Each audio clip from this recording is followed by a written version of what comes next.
Good morning, everyone, and welcome to episode 14 of the ReelTok podcast. Happy to be here alongside my co-hosts, George, Tyler, and Seth.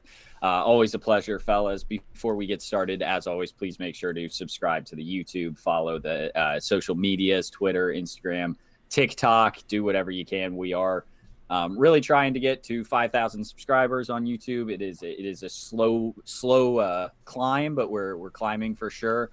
So we appreciate all the support. At 5,000 subscribers, we'll start doing merch. We want to start doing Patreons where maybe we do like some watch alongs, some more Q&As, things like that. I know there are a certain amount of people that enjoy that kind of thing. So hopefully we'll start being able to create some more content for everyone. But to start us off, how's everyone doing? George, I know you and Seth just finally met. A lovely week. Yeah. So we'll start with either of you. Hell yeah. It was George's trip. He can go first. Yeah. How was London? London was great. Have you ever been? Is this I went. No, I went like 10 years ago, maybe with one of my old club soccer teams. But no, I had a really good time. I was telling Victoria on the way here, it is so clean compared to New York. Even that baffles me. Anyone who's from London will be listening to that like, what? How bad must New York be? Yeah, New York is just a pile of poop, basically. But even like your subway, the tube, it is so clean compared to the New York City subway station. I was in love with the tube, which shocked me because everyone knows that the tube is not elite. Nice. It's elite. The tube is elite. But that makes me think like, how bad is New York subway though? It's bad. It's bad. The tube gets a bad rap here, especially from me. But like the tube made the New York City subway system look like it was pulled from hell or something. That's crazy. But no, London was great. We covered a lot of ground. Me and Victoria, we did so much walking, a lot of sightseeing, a lot of eating. Jesus Christ, I can't even tell you how much eating we did. And then of course Friday, got to hang out with Seth, got to hang out with Josiah, got to hang out with Adamson. We all got together. Just spent the day together, chilling. Really, had a blast with them. I'm 2 out of the 3 of you, so Cam, come to New York, or I'll come to Indiana or something. I don't know if you want to come to Indiana, but we'll see when I can get out to New York. All right, I'll come to Chicago. We'll meet there. That works. Right. I'll come as well. Wait, George. So you said you guys ate a lot. Did you have the infamous beans and toast? No, absolutely not. We did not have the beans on toast. Well, to be fair, like the thing is, you had the same breakfast twice. You don't do that. It's breakfast, man. Anywhere you go, you're gonna get eggs and the same thing. It doesn't matter. I didn't really. It wasn't mine. Mine was a bit weird though. Why? Because it was. Because they weren't pancakes. No, they were just like clumps of bread or that were just Australian though, isn't it? I think. They looked good. Yeah. I mean, you ate the whole plate. You can't say they weren't good. Yeah, because I can eat, bro, but it doesn't mean I like it. I'll just eat it anyway. But yeah, it was good. I think it was nice meeting up with like Josiah and Adamson as well. And of course, Victoria, we should probably mention her. She was also there. She was also there as well. Was she the picture taker all week? Yes. Yeah, that's about right. But it was really fun. Josiah is just the same as he is on TikTok. He's so funny. He was like, "We got to go to the Lego store." I was like, "Bro, do you know what? Right, I'm sorry. We look at these photos of us four. Everyone's comments are so small. There isn't not that much of a difference in me and George at all. It's like an inch." Josiah tall. He said he was 5'10". That's such horseshit. No, yeah, George. When George tweeted his 4 pictures where it's like been a great year meeting people on Movie Talk, like, and I met George, like he's not short, and like every one of those pictures were like George's height or maybe even a little taller. It's like Movie Talk in general is just like a tall community. Yeah, I just take pictures with tall people. It's got even like that picture I have with Andrew's Visuals and Joe. Like they both tower over me too. It's like horse shit. Bro, people just assume that we're like 5'2". I need to take a picture. I need to take a picture with Cam's baby to make me look like a giant. But me? Seth, I think more and more, I think you and I will be about the same height. I don't expect. I think we will. I think TikTok has this like weird thing where every man is 6 foot, and if they're under 6 foot, it's like you're so small. Yeah. Also, on TikTok, you only see our faces, so everyone's like, "Damn, I thought you'd be taller." I'm like, "Why? You've only seen me shoulder up like 90% of the time." Yeah. Dude, well, Yeah, it's good. It's good. exactly. Like it's good you got locked down with Victoria because if you had to be like on dating apps where you have to just put up pictures of yourself and it's just all you next to like all these movie TikTok people, like no one would buy that you're It like. would be miserable. You'd put like 5'11" in your bio and they'd be like, "Come on, Yeah. dude, you're like 5'7". Stop lying." At least I have Tinder. Victoria, who's like 5'3", so I look tall next Yeah, to her. that was nice for me as well. To be honest, there was someone Good smaller. ego boost. Yeah. We did But go also- to the Harry Potter Photography Museum as well, That's awesome. which was That's awesome. That it was was fun. it was really fun. It was really fun. But yeah, it was really good. I really enjoyed it. We did a lot of walking. Yeah, we did. Yeah, because you didn't want to ride the tube. Yeah, because why would I? And can I just say, I had to change my train on the way there, so it took me like 2 hours 40. On the way back, the train got stuck behind a train, so it was delayed by like an hour. So it took me like 4 hours to get home. Yeah, you texted us at what, like That's 8:30 awful. London time. I just got home and I was like, "Damn, wasn't your train?" Yeah, and then bear in mind, I'd left at like it was like Yeah. 4:45. Yeah, you left at like Oh. 4:20 from like the bar we were at, from the pub we were at. The That's pub. awful. Yeah, but it was That's good. It was nice to see people. And also shout out Adamson as well. He's like really nice guy. Just Both of them, Josiah and Addison. They're both dope. You two, great to hang out with. Had a really fun time. And Victoria was there as well. and Victoria was really nice as well. She was really nice. Of course. Tyler, anything? I know you and I kind of had a boring week comparatively, but Yeah, How was your comparatively, it was a solid week. I did one of my patented 3 movie theater trips in one day. yeah, sure. 2 days ago now. That was great. Yeah, Tyler, having, you saw 3 movies in one day at 3 different theaters. Is that because one theater is Really? playing all 3 of them, or is that just because you want a change of scenery? yes and no. Like I kind of just worked the movies into my day. Like that wasn't like my whole day. Like in my vlog. Like so basically, I went to a movie and then I had a meeting with a potential like partnership I'm doing with TikTok. So I like left the movie theater to go to that meeting. And after that, I was just like naturally going that direction. So I'm like, oh, I'll go to this movie theater now. And then I met up with friends for dinner up in like Scottsdale. So like I was like just moving to wherever like I was going to my next place was, then whatever the local movie theater was. Because there's movie theaters in like within every like 5-minute drive when you're in a major city, there's a movie theater. So I was like, oh, I'm in this part of the city now, I'll go to that theater. In this part of the city now, I'll go to that theater. So it just worked out. Tyler, you have more hours in the day. You've just Than described like anyone. a week's He worth actually of does. schedule. Yeah. Friday, That is a legit. week's worth of schedule. To be fair, Friday did oddly feel like one of those days where I felt like I had way too much time because I watched the World Cup game in the morning, went to a movie, watched Argentina versus Netherlands in my car in between, went to a meeting, Classic. went to another movie, went to dinner with some friends and hung out for a while, went to another movie, then drove home, watched some Ted Lasso. It's a and then went to week's bed. schedule. Honestly, yeah, that day was like a simulation day where things. Have you just still kinda- not finished Ted Lasso? Nah, I'm Just slowly going through slow- it, but I like slow it that burn. way. I just That's like fine. throwing on an episode, feel good. That's but fair. but That's yeah, fair. honestly, hasn't outside of that day hasn't been the most productive overall. But the World Cup's been great to watch. I saw Mm-hmm. Seth doesn't care, but England eliminated and But- some TikTokers on Twitter like Andrew Visuals and HC Joe. I don't know if you guys follow them. Yeah. They were like very much like arguing with each other. Like I thought they were about to like It is fight, and strange. block each other.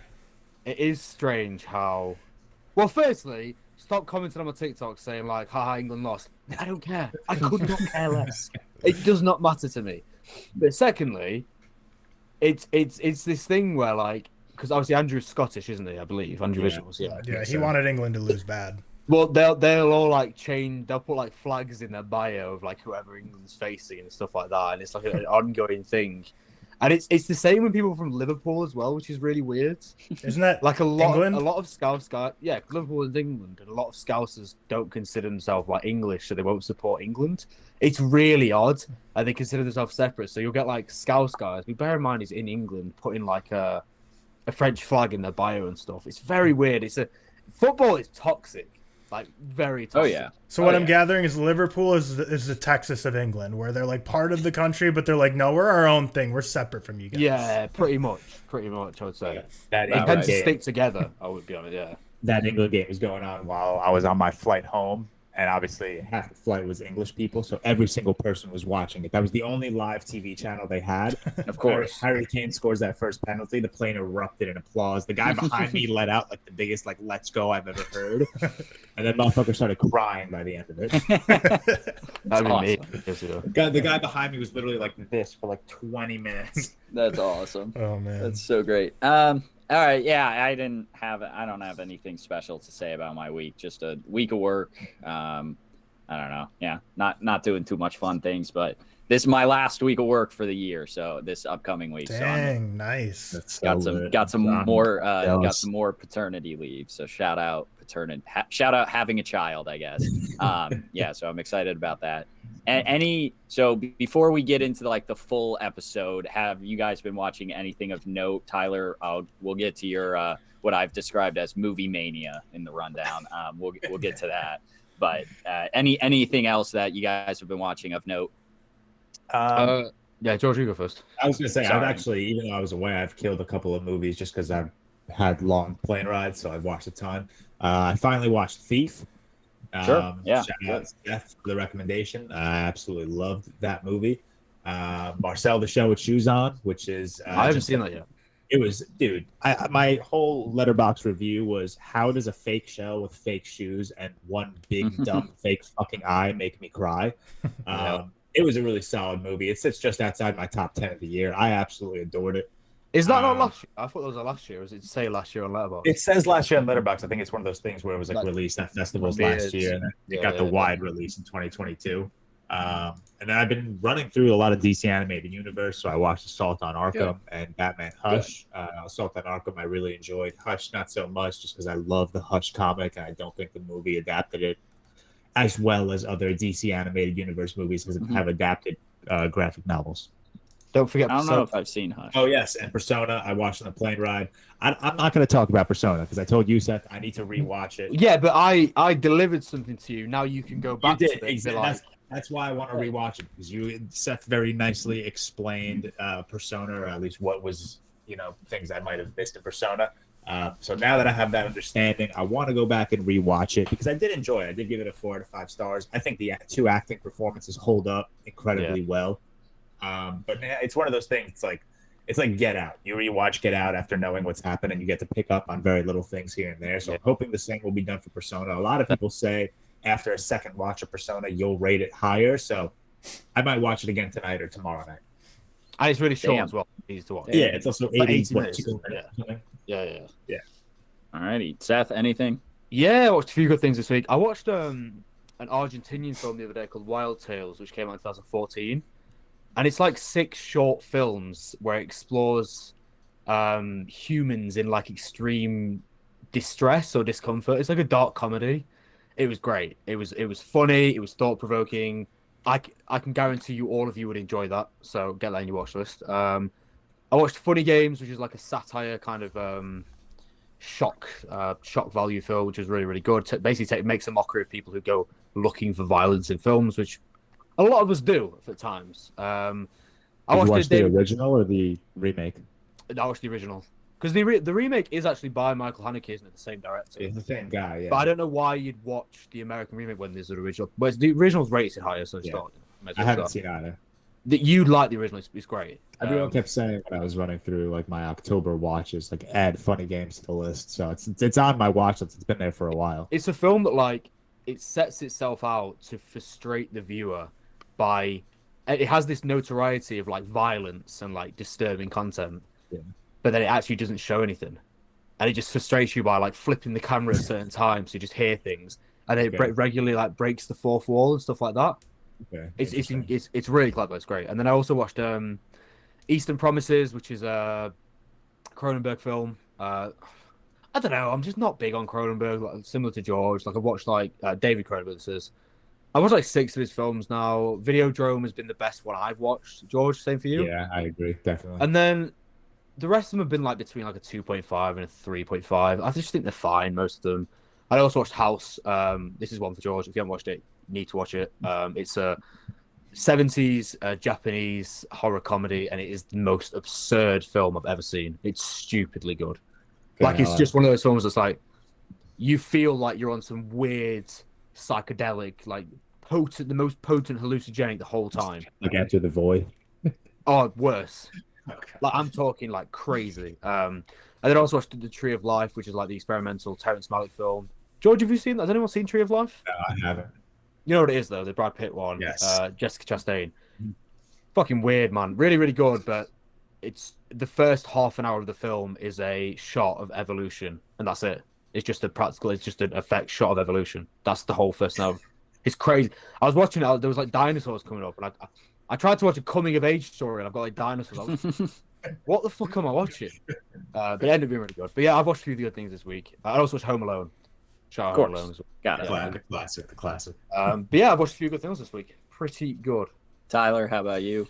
Yeah, I'll save like my more recent 2022 watches for like the recap I'm gonna give, but the other stuff I watched this week. So watched 2 back-to-back Viggo Mortensen films from 2022, Crimes of the Future. Speaking of Cronenberg, I actually liked it. I gave it 4 out of 5 Yeah, stars. I'm surprised. I get why you liked it because I actually think that it's a really well done film in the way it delivers the message. But it did surprise me that you liked it. Yeah, in terms of how it presented. And I'm like I'm a complete noob with Cronenberg. That was my first from either David or Brandon. So first Cronenberg film, very noob to body horror films, but I quite liked it. Wait, sorry. What? What is he laughing at?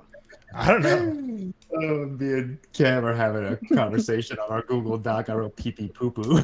Oh my God. It is not a conversation. I replied with cock? Question mark?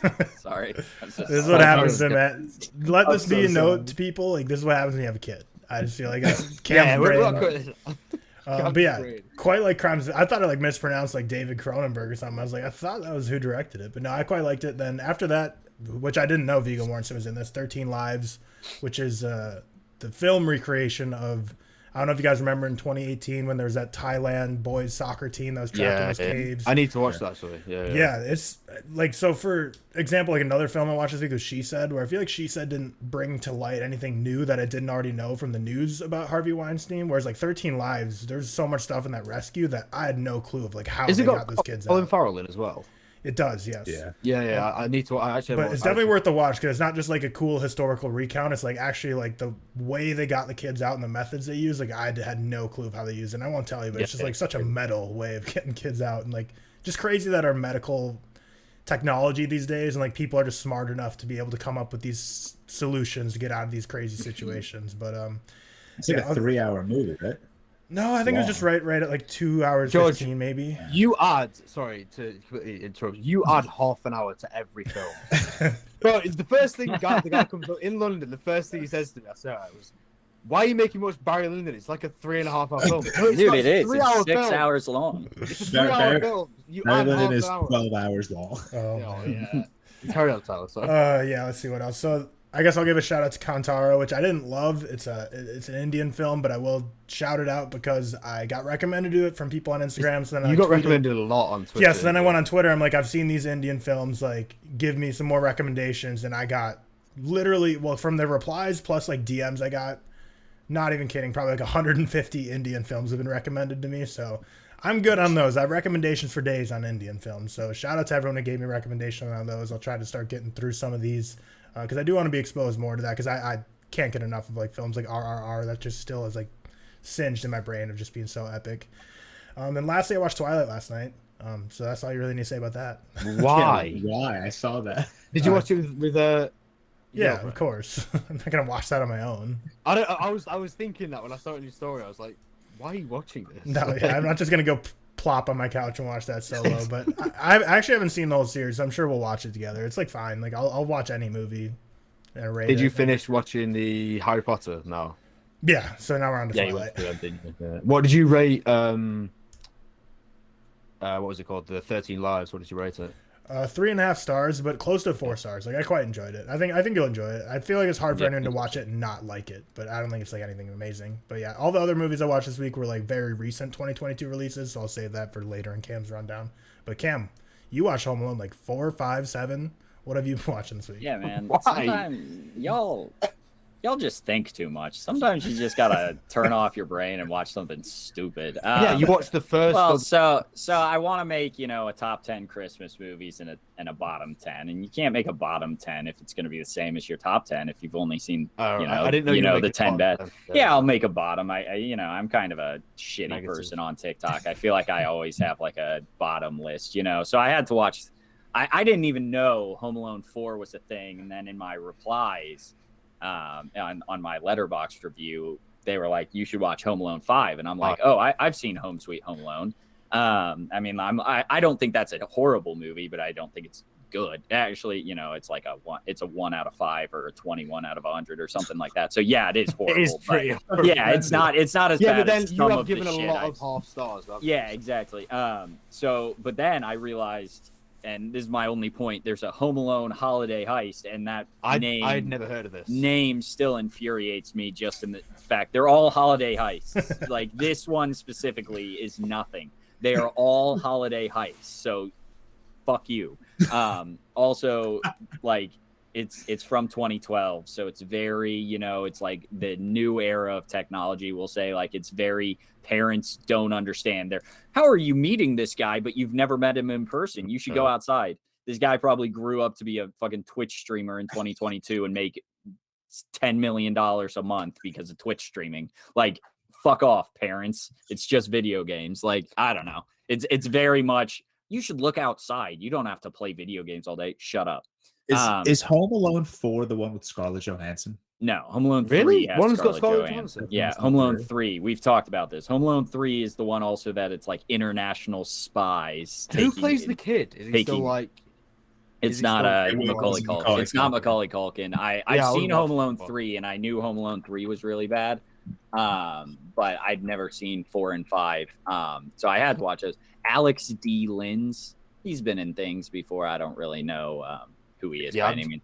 Home Alone 4 really pissed me off, and I didn't like look it up to figure it out because, you know, I just want to be mad and not be justified to not be mad or whatever. I just want to be pissed off at the movie. I don't know if it's a continuation or a reboot or what, because it's Kevin McAllister again with Buzz, but him and Marv know each other somehow.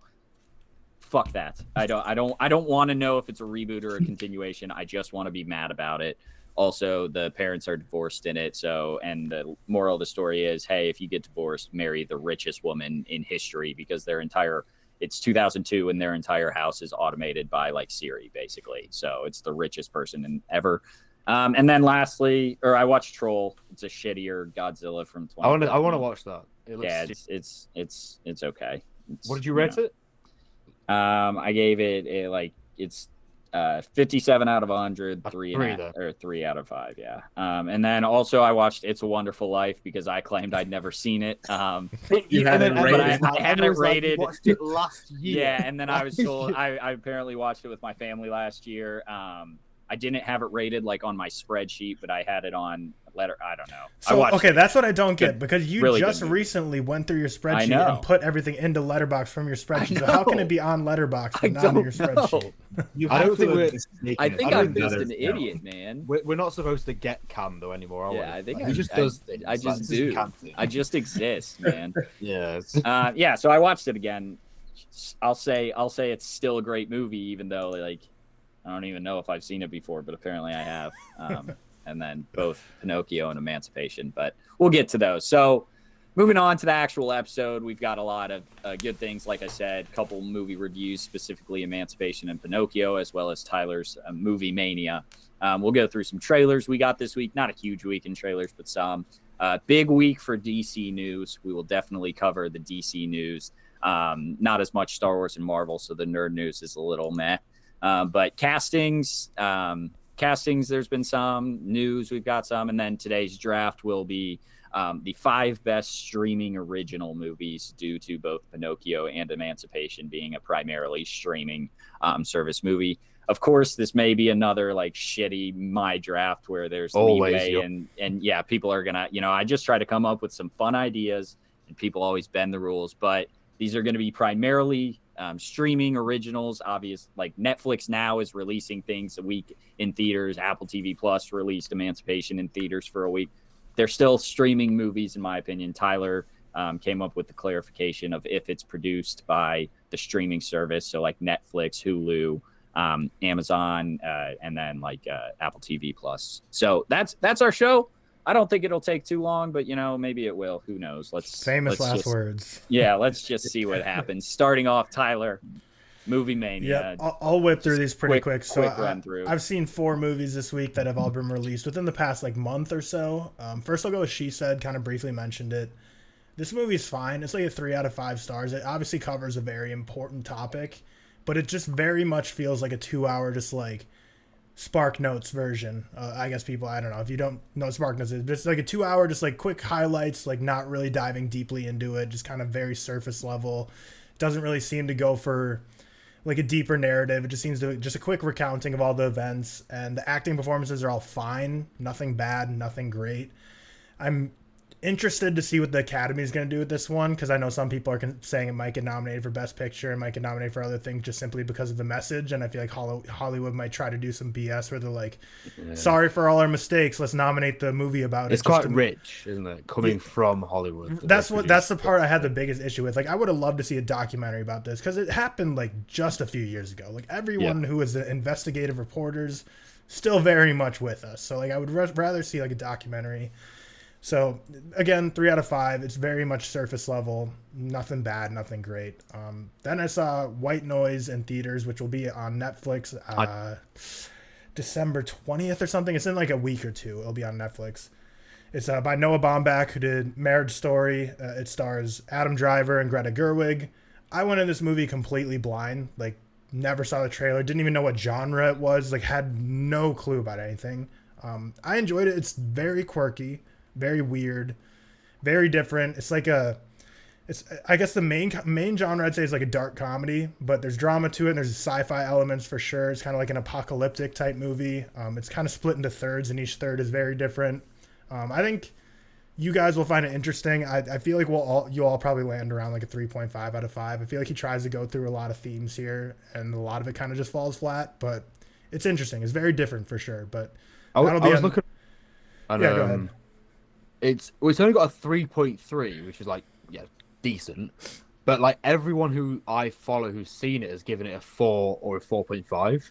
So it might be one of those films just kind of split down the middle. It looks quite fun, I guess, but I don't like you. I know nothing about this. Yeah, I've not really seen much about it either. I think it's one of those movies that's going to be a little higher rated with people that are more fans of film, because of the names attached, like Noah Baumbach, Greta Gerwig, Adam Driver. That's very much like people who are into film, like those are the very buzzword names right now that are getting very high praise. So it's basically a dark comedy about an end of the world or just a major apocalyptic event type thing, and it's interesting, but I'll leave it at that. It'll come on Netflix I think in like a week or so. I don't know the exact date, but I know it's for sure before that of 2022. Second to last, Empire of Light was my second movie I saw on Friday. Sam Mendes's latest film since 1917. I was literally, so I've said this before, most movies I go to that are more cinema type movies are just me and elderly people, but this movie was like old people, like I didn't know if they should be there unattended type elderly. Like I was like, but not only that, like my theater was packed. Like I was shocked. Like it was almost like a sold out legit theater for this, of just like all elderly people and me. So it was, I felt like I was part of an exclusive club, and I felt like I was kind of welcomed in. Like they're like, this guy knows cinema right here. That's how it was when I saw After Sun. It was me and a bunch of people, no one under the age it was of like Banshees 50. to me. Yeah. And I always want to like kind of ask them after the movie like what they think, because like when they're movies like that are like more like slower and maybe not have the normal payoff of a normal movie visit, I wonder if they're like appreciate it more or if they're disappointed. Like I'm just interested in their minds. But Empire of Light's getting pretty bad reviews, just pretty mid reviews I'd say. Like 2.5 out of 5 is a common review I'm seeing for it. It has Olivia Colman, Michael Ward, cinematography done by Roger Deakins, directed by Sam Mendes. So obviously every name attached to this should be a great film. I personally really liked it. I give it a 4 out of 5. It was honestly pretty close to a 4.5 out of 5 for me. So I don't really agree with all the criticisms. I thought it was very beautifully shot. Again, with Roger Deakins, what else are you going to expect? Yeah. Olivia Colman's great as always. Again, literally, what else would you expect? Oh yeah, I'm going into this with already like a plus, a star at least, purely for Roger Deakins and Olivia Colman, and also Michael Ward. How was he? He I think he was the best in the movie, and also Colin Firth is in it as well. And you see a different side of Colin Firth than I feel like you're used to seeing. But it tackles a lot about mental health here, a lot about, it's almost like a coming of age story for Michael Ward's character as well. It's just kind of relationships, growing up, experiencing life and hardships, and it does have that aura around it of like, man, I love cinema that a lot of people hate, like kind of like Oscar Beatty type movies, but I kind of dig that shit. That's why I like The Fabelmans. I love that shit. And this is all about people that work in a movie theater, which was my very first job. And like, it's just a very fun setting that I just was immediately immersed into, because it's like the 1980s movie theater, when movie theaters were a lot bigger and more of like a legit theater going experience as opposed to more casual nowadays. So I think Seth will really like it. I don't know. I don't think Cam will. I think it's one of those movies that's more a Seth movie as opposed to a Cam movie. But cheers. We'll see. Like no cameos or superheroes, anything like that. Yeah. There was no cameos, so unfortunate. But what's he gonna do? Bummer. Mephisto didn't show up. Yeah, bummer. Yeah, and the last movie I saw there Friday was eventually. Spoiler Alert, which is by the same director who did The Big Sick, and the subject matter is very similar to The Big Sick. I think Michael Showalter, that's just his thing, is just tackling romance movies where there's someone who gets a disease that seems like basically incurable. So another one of those style of movies. So be prepared for a very sad film. What's that called? I don't think I've heard of this. Spoiler Alert. It's with Jim Parsons, who's Hey, Seth. Big Bang Theory. Yeah, we talked about it on the pod too. I know. I just don't remember names. That's all. But- names. It's fine. Sheldon. Bazinga. That guy. I really enjoyed it. It's Jim Parsons and Ben Aldridge. They do an incredible job. Very sad movie, as I mentioned, I think in our group chat. Like, I was in a theater, and it's like one of those where like the recliners, each row's so like distinct from each other, you can't see anyone else in the theater, but I could like, hear people just loudly crying, like sniffling, sobbing, like breathing, like I was like, "Jeez, people are like it was very sad." It got my eyes watery, didn't make me like actually cry, but people in my theater were absolutely wrecked. So it's a very sad movie. I give it a 4 out of 5 stars, and then just lastly, like people who comment on there's people commenting on my letterbox like, "Oh, are you not rating out of 10 anymore?" Because I've just been doing out stars. I was just about to ask you that. I noticed. Yeah, no, it's because I've been telling you guys, I've been going through every movie and kind of touching up my ratings. So I'm like, I'm already spending time going through this. No need to throw out more decimals just for me to go and like join touch the up 5-star supremacy. 5-star supremacy, baby. I'm almost Join. done. I probably have a couple days left. Then I'm gonna go back and edit all these and put in my out of 10 ratings. But so that's where those are. They'll be back. But spoiler, another based on true story movie. Cam, I think you'll love it. But yeah, very sad once again. Jim Parsons is great. I said this the other day, and it's a bad take, no doubt, but I refuse to acknowledge Jim Parsons is not Sheldon in just everything. He will. I can't. I'm gonna watch it, of course, but I can't sit through that without hearing him. Do you say like Big Bang Bazinga? No. It's not my favorite. I like sitcoms in general. I think It's by no means my so favorite, but Not funny. I liked it when in it like. I don't know. I watched it when it first came out, and I feel like I really liked it then, and now I go back and watch it. And I'm like, I don't like this as much, but it's fine. I will say to that comment though, Jim Parsons, because like obviously like I was just pulling your chain, like that's a very obvious thing, and a lot of people are gonna go into it like being like, this is clearly just a Big Bang Theory guy. I mean, it's like probably made more money from that show than any TV actor, but legitimately like 15 seconds into the movie, I was completely removed from him being like, because no, he's just totally believe different. it. He's just totally different. I totally believe it. I'm just kidding. I'm not actually gonna be upset about it. What else has he been in? He was in the Muppets. Wasn't he in the Ted Bundy film? At one point? Oh yeah, he was. He was the lawyer. Yeah, he was. But he's also in the Muppets, which shout out Reagan's ratings. Because I made my letterbox. And I was like, for anyone thinking he's just the guy from Big Bang Theory, no, he's not. And she's like, Jim Parsons is the Muppets guy. He's not just the Big Bang Theory guy. So I haven't seen the Muppets movie, but he's the Muppets guy, I guess. Okay. All right. So moving on to our two kind of like bigger movie reviews. I believe it is only Tyler and I who have seen Emancipation, but we'll start there and then move into Pinocchio. So Emancipation tells the true triumphant story of Peter, a man who escapes from slavery, relying on his wits, unwavering faith, and deep love for his family to evade cold-blooded hunters and the unforgiving swamps of Louisiana on his quest for freedom. It's inspired by the 1863 photos of whipped Peter, which is in this movie, taken during a Union Army medical examination, and is basically like the first time people had seen like the conditions that slaves were in. So that is in the movie. It's this movie. I'm gonna just say it right off the bat. Take our review with a grain of salt. If this is a movie that impacts you in a crazy way, that is completely understandable. It is a very emotional story. I think Will Smith does a very good job. It obviously like it's not gonna be as affecting on like someone like Tyler and I.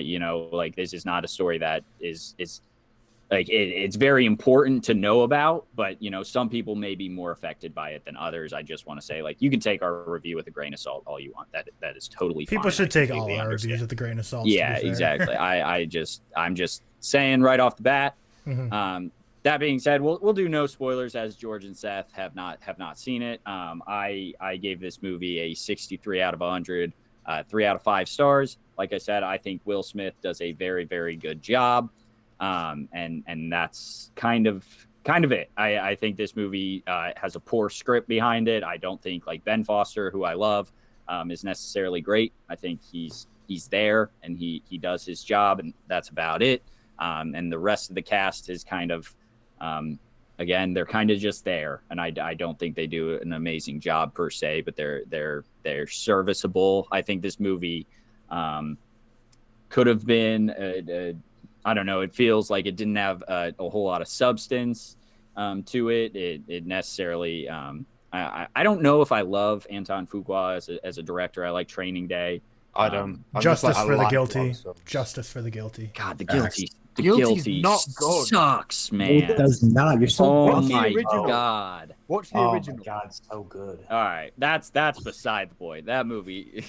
Okay, this is a boring ass movie. I'm with Cam. Whatever. Beside the point. Yeah, I don't know if I love Anton Fuqua's directing style. He has a lot of like very like cinematic shots in this, of the trees and of like the swamp. And it doesn't move me a whole lot. I don't love the shots. I think it's trying a little bit too hard, but that's just my opinion on it. Tyler, do you have anything? Yeah, else? I actually a little opposite there in terms of the way it's shot, because I thought it was very visually appealing. And I can't remember what I saw a tweet this week. It was like Will Smith says Rihanna can't stop talking about the cinematography of Emancipation. I don't know if anyone else saw that, but apparently Rihanna's a big fan of the Emancipation cinematography, which it was great. Like I genuinely really loved how this movie looked. None of the characters really get fleshed out enough to like. No one really has to flex their acting chops in this movie. Like even Will Smith, I'd say like. It's not going to be in his top 5 in terms of how much he's had to flex his acting performances before. And none of the other characters really get much room to breathe. So you don't really have to, it's not really any standout performances, but I thought it was beautifully shot. Definitely interesting subject matter that I've always been curious about, but never really known. Cause like the slaves have been freed by Abraham Lincoln's proclamation. So then I was like, okay, I guess I never really thought like what happens next. Like obviously it's not modern day where things can be so surveilled and quickly resurrected. Like, okay, slaves are freed. Like, how does that go down? Like, how do they actually? I feel like slave owners would be like, nah, I'm not giving them up. Like, someone's gonna have to come and take them from me, or treat them badly, or try to kill them. So I was like, yeah. I guess this is like a pretty interesting subject matter that I haven't really learned about much in history or tackled in film. So it was interesting to see that. But yeah, again, as Cam kind of nailed it. Other than just saying that, I thought it was pretty nicely shot and the cinematography was great. Nothing much here. Like I haven't officially given my rating yet, but it's going to be similar to Cam, like just right middle of the road. I don't think it's a bad movie, but I don't think there's anything here to really make note of. And I don't think people will really ever want to rewatch this.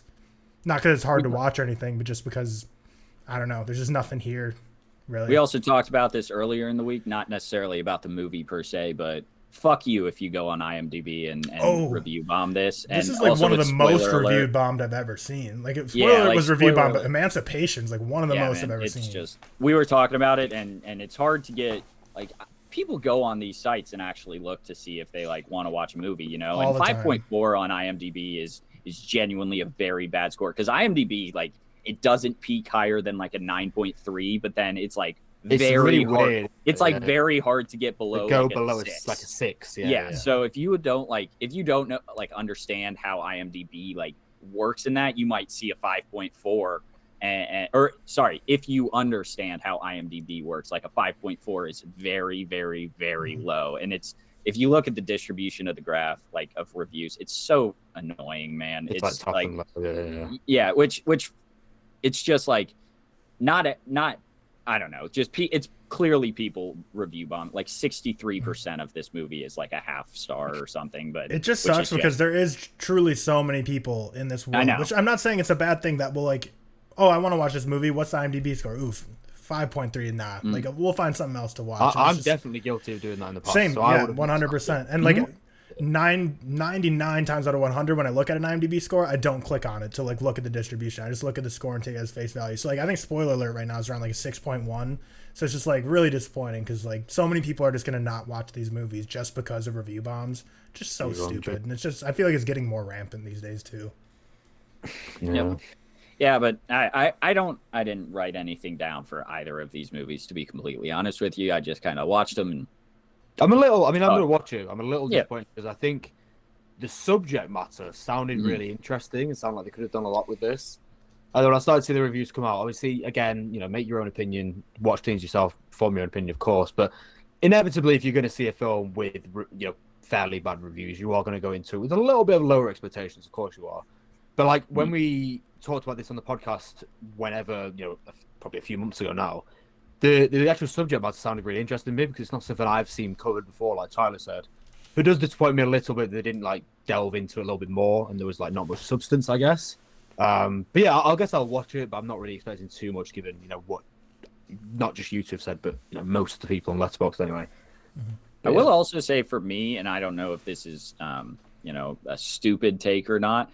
I feel like the black and white kind of like makes the gruesome scenes feel less gruesome and more like anime. Like I don't know when I see. I think there's a reason for that though. I've seen that in many films. I don't mind that, but I know what you mean. But yeah, and it's like you see blood, but it's just like it almost just looks like darker water, because it's black and white, or things like that. And obviously, like you get the sense of like. A lot of the like gruesome scenes in this are like from animals, like dogs biting into someone, or alligator or crocodile, whatever it is. I don't know. It's one of those biting into Will Smith, like those, and obviously like whipping and stuff. But a lot of the scenes are from animals, and it kind of just I don't know. The black and white just made me feel like it's just someone getting bit. I don't know. Right, I agree. Maybe a stupid. I guess it could be like a representation thing in some kind of way. I don't really know because I haven't seen it, but. I know what you mean, but like I think it can work for a lot of films. But I don't know. I'll probably like it, black and white. Yeah, it's a fine movie. It's not perfect. It could I feel like it could have dove a little bit more into. It almost felt like a survival movie. But also running from slavery, like he was obviously trying to survive the like wilderness of Louisiana. How long is it? It's 2:15. Okay, so it's not 2:15. Yeah, it's not terrible. I didn't notice the length too bad. Maybe could have been like 2 hours, like 15 minutes. Maybe could have been cut off, but I didn't notice the length too bad. I think it's just it's a fine movie. Definitely not horrible. But and anything else, Tyler? Before I move on. Nope. Yep. All right. So moving on to Pinocchio. This one I think we were all able to watch. I know you guys like George, you had a big travel week, so watching these movies in the past couple of days probably was tough, but thank you for watching, at least trying to catch one of them. Got to the airport like 10 hours early. that's why I watched it. Perfect. Enough time for Pinocchio. Perfect. Yeah, that's enough why. time for Pinocchio. But you watched it, right, Seth? Yeah, I think yeah. Tyler, yeah, I think we all saw it. So Pinocchio, I'm not going to read the synopsis. It's Pinocchio. It's a little bit, it's a little bit retold. You saw it earlier this year. If not, then you saw it in 1966 or whenever the original came out. It's Pinocchio. Yep. That being said, it is very, it's definitely its own thing, which I think benefits from it a lot. And I definitely think we all saw that. This is obviously the stop motion movie directed by Guillermo del Toro, as well as someone else. Sorry to that someone else. They're not getting a shout out, but it's Mark Gustafsson. Yeah, it's his very first. It's also his directorial debut. So sorry to him for not shouting him out, but it's Guillermo del Toro. Seth, we'll start with you as you didn't get to talk the last movie. So I gave this a 4 out of 5. I really enjoyed it.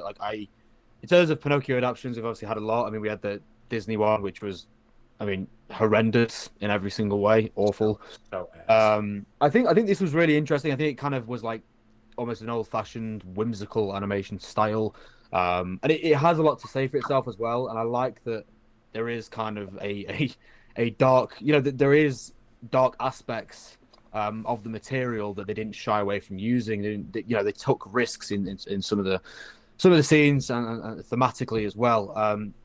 The voice acting was really good. I think David Bradley as Geppetto. I can't remember the name. Geppetto. Yeah. He was fantastic. I really, really liked him. I think he was great. Visually, it was just fantastic. Visually, it was incredible. I do think with myself, like the reason I'm not that interested in the Pinocchio story in general. It's never really interested me that highly. I don't have any direct gripes with this film in particular. I don't really like the songs sometimes. I don't really feel like they're in place, but I get that is the Pinocchio thing. There are no strings on me in this movie, is there? I don't. No. Was that in the original? I can't even remember. It was in the new. It was in the newest one. A while. Yeah, I saw it. That's your Age of Ultron love coming out right now. I guess, yeah, but also just I thought it was like a staple of the original, and maybe I'm incorrect on that, but yeah, I do think as well. Like this might be just a me thing. I think for what it was, maybe it could have been a little bit shorter. For me, it did drag at like certain points here and there, because the visuals are incredible, but there gets to a point where it's like, okay, how much substance is in these particular scenes we're watching? Are we just watching these scenes because of how good the visuals are? But again, it takes risks. It's the best Pinocchio adaptation I've seen. It's one of the best animated films I've seen that comes out in the last few years. I mean, that doesn't say much because I don't really watch many anyway. But I think this definitely succeeded in what it was trying to achieve. I think it was really, really good. I think for me, who doesn't love the Pinocchio kind of the story, the tale, whatever, if I'm giving it a 4, people who love the story, people who are really interested in the subject matter, will probably end up giving it a lot higher, like a few of you did as well. But yeah, I give it 4 out of 5. Really enjoyed it. Yeah. George, I know you were a huge fan. Yeah, I liked it a lot, but I don't even love like the story of Pinocchio. Obviously, the one that came out earlier this year, I think everyone was holding their breath going into Guillermo del Toro's Pinocchio.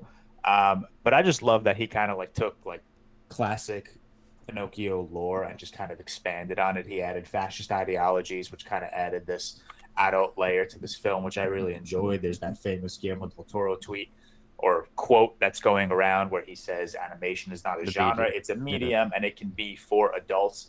And I think he really tried to push that, because there are some sequences here, and I mentioned in my TikTok review, this is a haunting adaptation. The entire sequence of Geppetto getting drunk, cutting down, and this isn't really a spoiler, this is Pinocchio's story. It's Pinocchio. I'm going to say, sorry, real quick, this whole thing can be spoilers. It's Pinocchio. It's Pinocchio. Everyone knows. Yeah, sorry.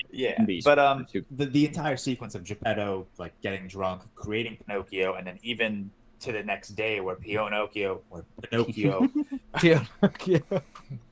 where Pinocchio wakes up and is struggling to like stand up, like it looks so demonic, that one shot. And like that shit's gonna make kids cry. Like there are some like really interesting stylistic choices that with the animation, stop motion, with stop motion animation, the color palette that he uses a very dark gray and dark blue color palette throughout the entire film that just makes this a really haunting retelling. And then just the characters themselves. This is a Pinocchio story, but like Geppetto himself was so incredible in this film. He was fleshed out like crazy. Oh, I had an emotional attachment to every single character, even the fucking cricket that Ewan McGregor played. Oh, he was great. He was fantastic. His voice acting he has the most distinct voice acting. I love Ewan McGregor, man. Yeah, like especially also in like The Beauty and the Beast. His voice acting, I love it. Like you hear him though, and you're like, that's Ewan McGregor, but he has such a soothing voice where it just doesn't fucking matter. It works very well for that character, doesn't it? Very well. Yeah, and then I'd be lying if I said the ending didn't get a tear out of me. I thought that was a really solid way to wrap the film. But yeah, I gave it a 4.5 out of 5. I think it's the best animated film of the year. Granted, it hasn't been that strong of a year for animation. I think Apollo 10.5 is right there with it. But other than that, it's been kind of a letdown. But yeah, I really enjoyed Guillermo I will say as Pinocchio. well. Yeah. Sorry to interrupt, but no, you're good. It's like George said, it is veering into kind of a mature audience with animation. I think now with animation, when we're getting films like this, they are animated films in the past. A lot of them are great, but they don't create such thought-provoking conversation like this can do. And I think this carries a lot. Do you not agree with that, Cam? I mean, I disagree for a lot of animated movies, but I'm a big animated fan. No, I'm not saying anything, but I think like I don't know. I feel like what we're seeing in the past kind of 5 to 10 years is a lot different than we've seen in the past in terms of the progression of animation being not a genre, not a kid's thing to a So wait, do you think the past 5 to 10 years is more childish or less childish? Less. Okay, I agree with that. Okay. I'm saying that the progression of animation has been now to a point where it's we're not catering it for kids. We're catering it for all audiences, where it can create conversation about real world life and stuff like that. And I think that's a really good thing. I was saying that it's better the last. Yeah. Okay, Yeah. that I agree with you. Tyler, your thoughts? I think you're the only one I haven't even heard my initial thoughts from. Oh yeah, so a lot of it's been covered. I agree. It transcends into it transcends the adolescent cliche that a movie or a story like Pinocchio would have. The genre is on IMDb. There's 3 listed. One of them's family. Kind of like George said, this for kids this is gonna be haunting. I wouldn't even really want to call this a family film because it tackles so many tough subject matters. There's a lot of imagery in here that's gonna be very disturbing for kids. Agree with Seth. I didn't care for any of the musical numbers. Those were all just throwaway for me, so that dragged it down a little bit.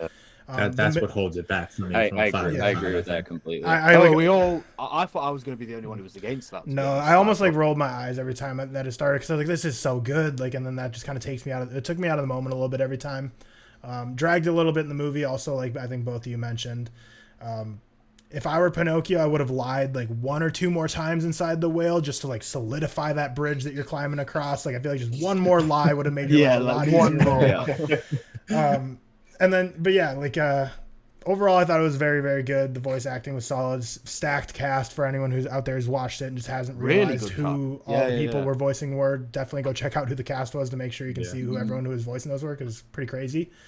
One thing I got tweeted after this is I wonder if with how much horror movies are coming out, Pinocchio's had his run in 2022. Are we gonna get a horror movie Pinocchio now next? Is that gonna be the next? Probably. Yeah, have Geppetto conjure Pinocchio to seek revenge on the Italian army for killing his son. Just becomes a horror rampage. But no, definitely tackles very adult themes. I really appreciated it. How there's so many distinct similarities to the Carnival's treatment of Pinocchio, which is very similar to Mussolini and Italy's rule over his people at the time. So definitely very cool to see how much it just pushed the boundaries, we've all been talking about, of really putting a lot of adult subject matter that you can chew on a lot as an adult, and it's not just the classic kids Pinocchio tale. But definitely the best Pinocchio adaptation. Had a very good time with it. Very sad, very well done. 4 out of 5 stars. You guys think this as well? You guys think it's better than the original, right?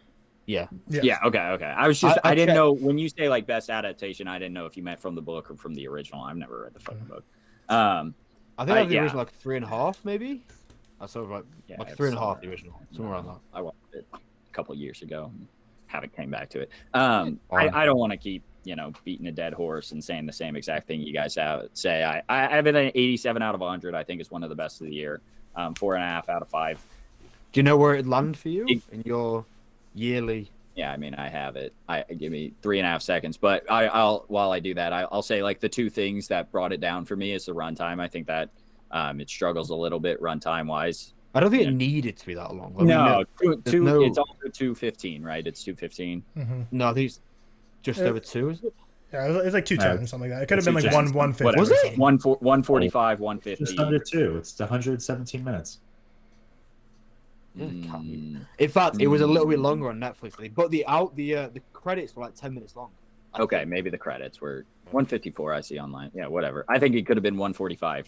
I think it could have been 1:35. 1:35. Sure, yeah, that works. But those are the 2 things that brought it down: runtime, and then music's not too much. But I really did enjoy this. The one point, and I told you guys, I'm going to lay down some crazy knowledge here, guys. The original Pinocchio is all about a son who wants to be a real boy and his dad loves him. This Pinocchio is about him wanting to be himself, and his dad hates him for it at the start. Yeah. Bang. There you go. Like that. Yeah, there you go. But that's my deep analysis. I have make any notes of this one? 4, 5, 6, 7, 8, 9, 10, 11. This is 11, right outside the top 10, unfortunately. 11 of the year. What's number 10, just out of curiosity? What beat it out? To be honest. I have it at 9 of the year.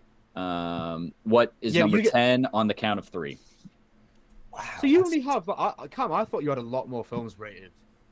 87. Okay, I guess that I've kind of dropped a lot. I've dropped a lot.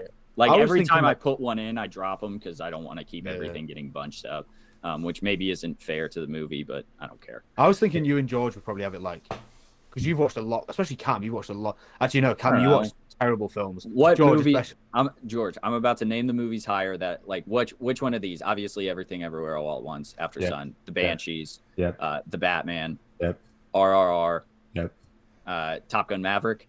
Nope, I have that at 10, right behind.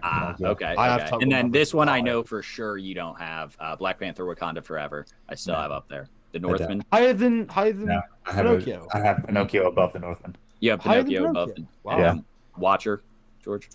Below Pinocchio. Oh shit! Wow. Really? Yeah, the only movies Wow. I have above Pinocchio are Nope, Banshees, RRR, On the Count of Three, All Quiet on the Western Front, The Batman, Everything Everywhere, and After Sun.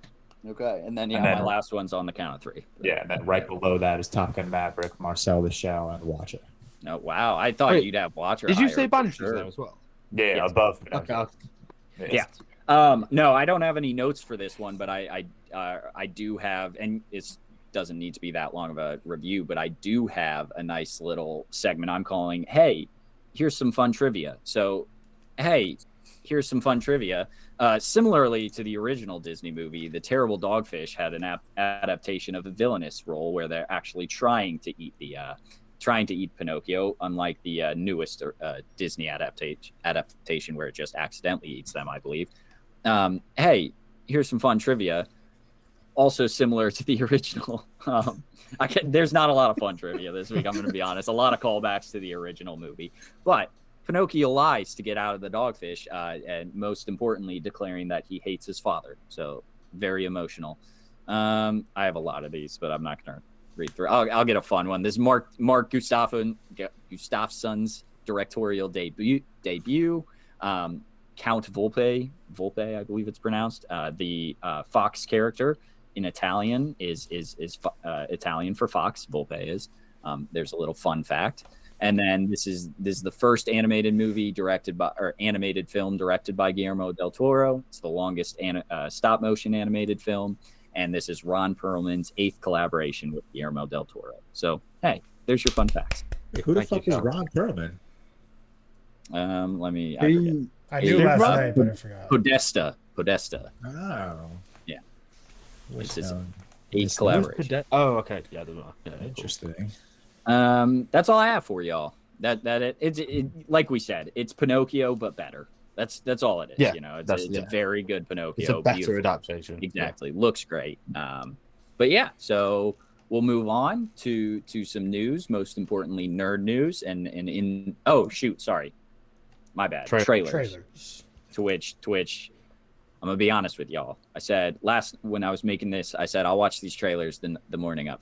Didn't watch a single one. That's on me. But Well, we can go through them quicker then. yeah, Oh, Infinity Pool is an upcoming science fiction film written by Brandon Cronenberg. Looks whack as hell. This one I actually did watch because I tweeted it.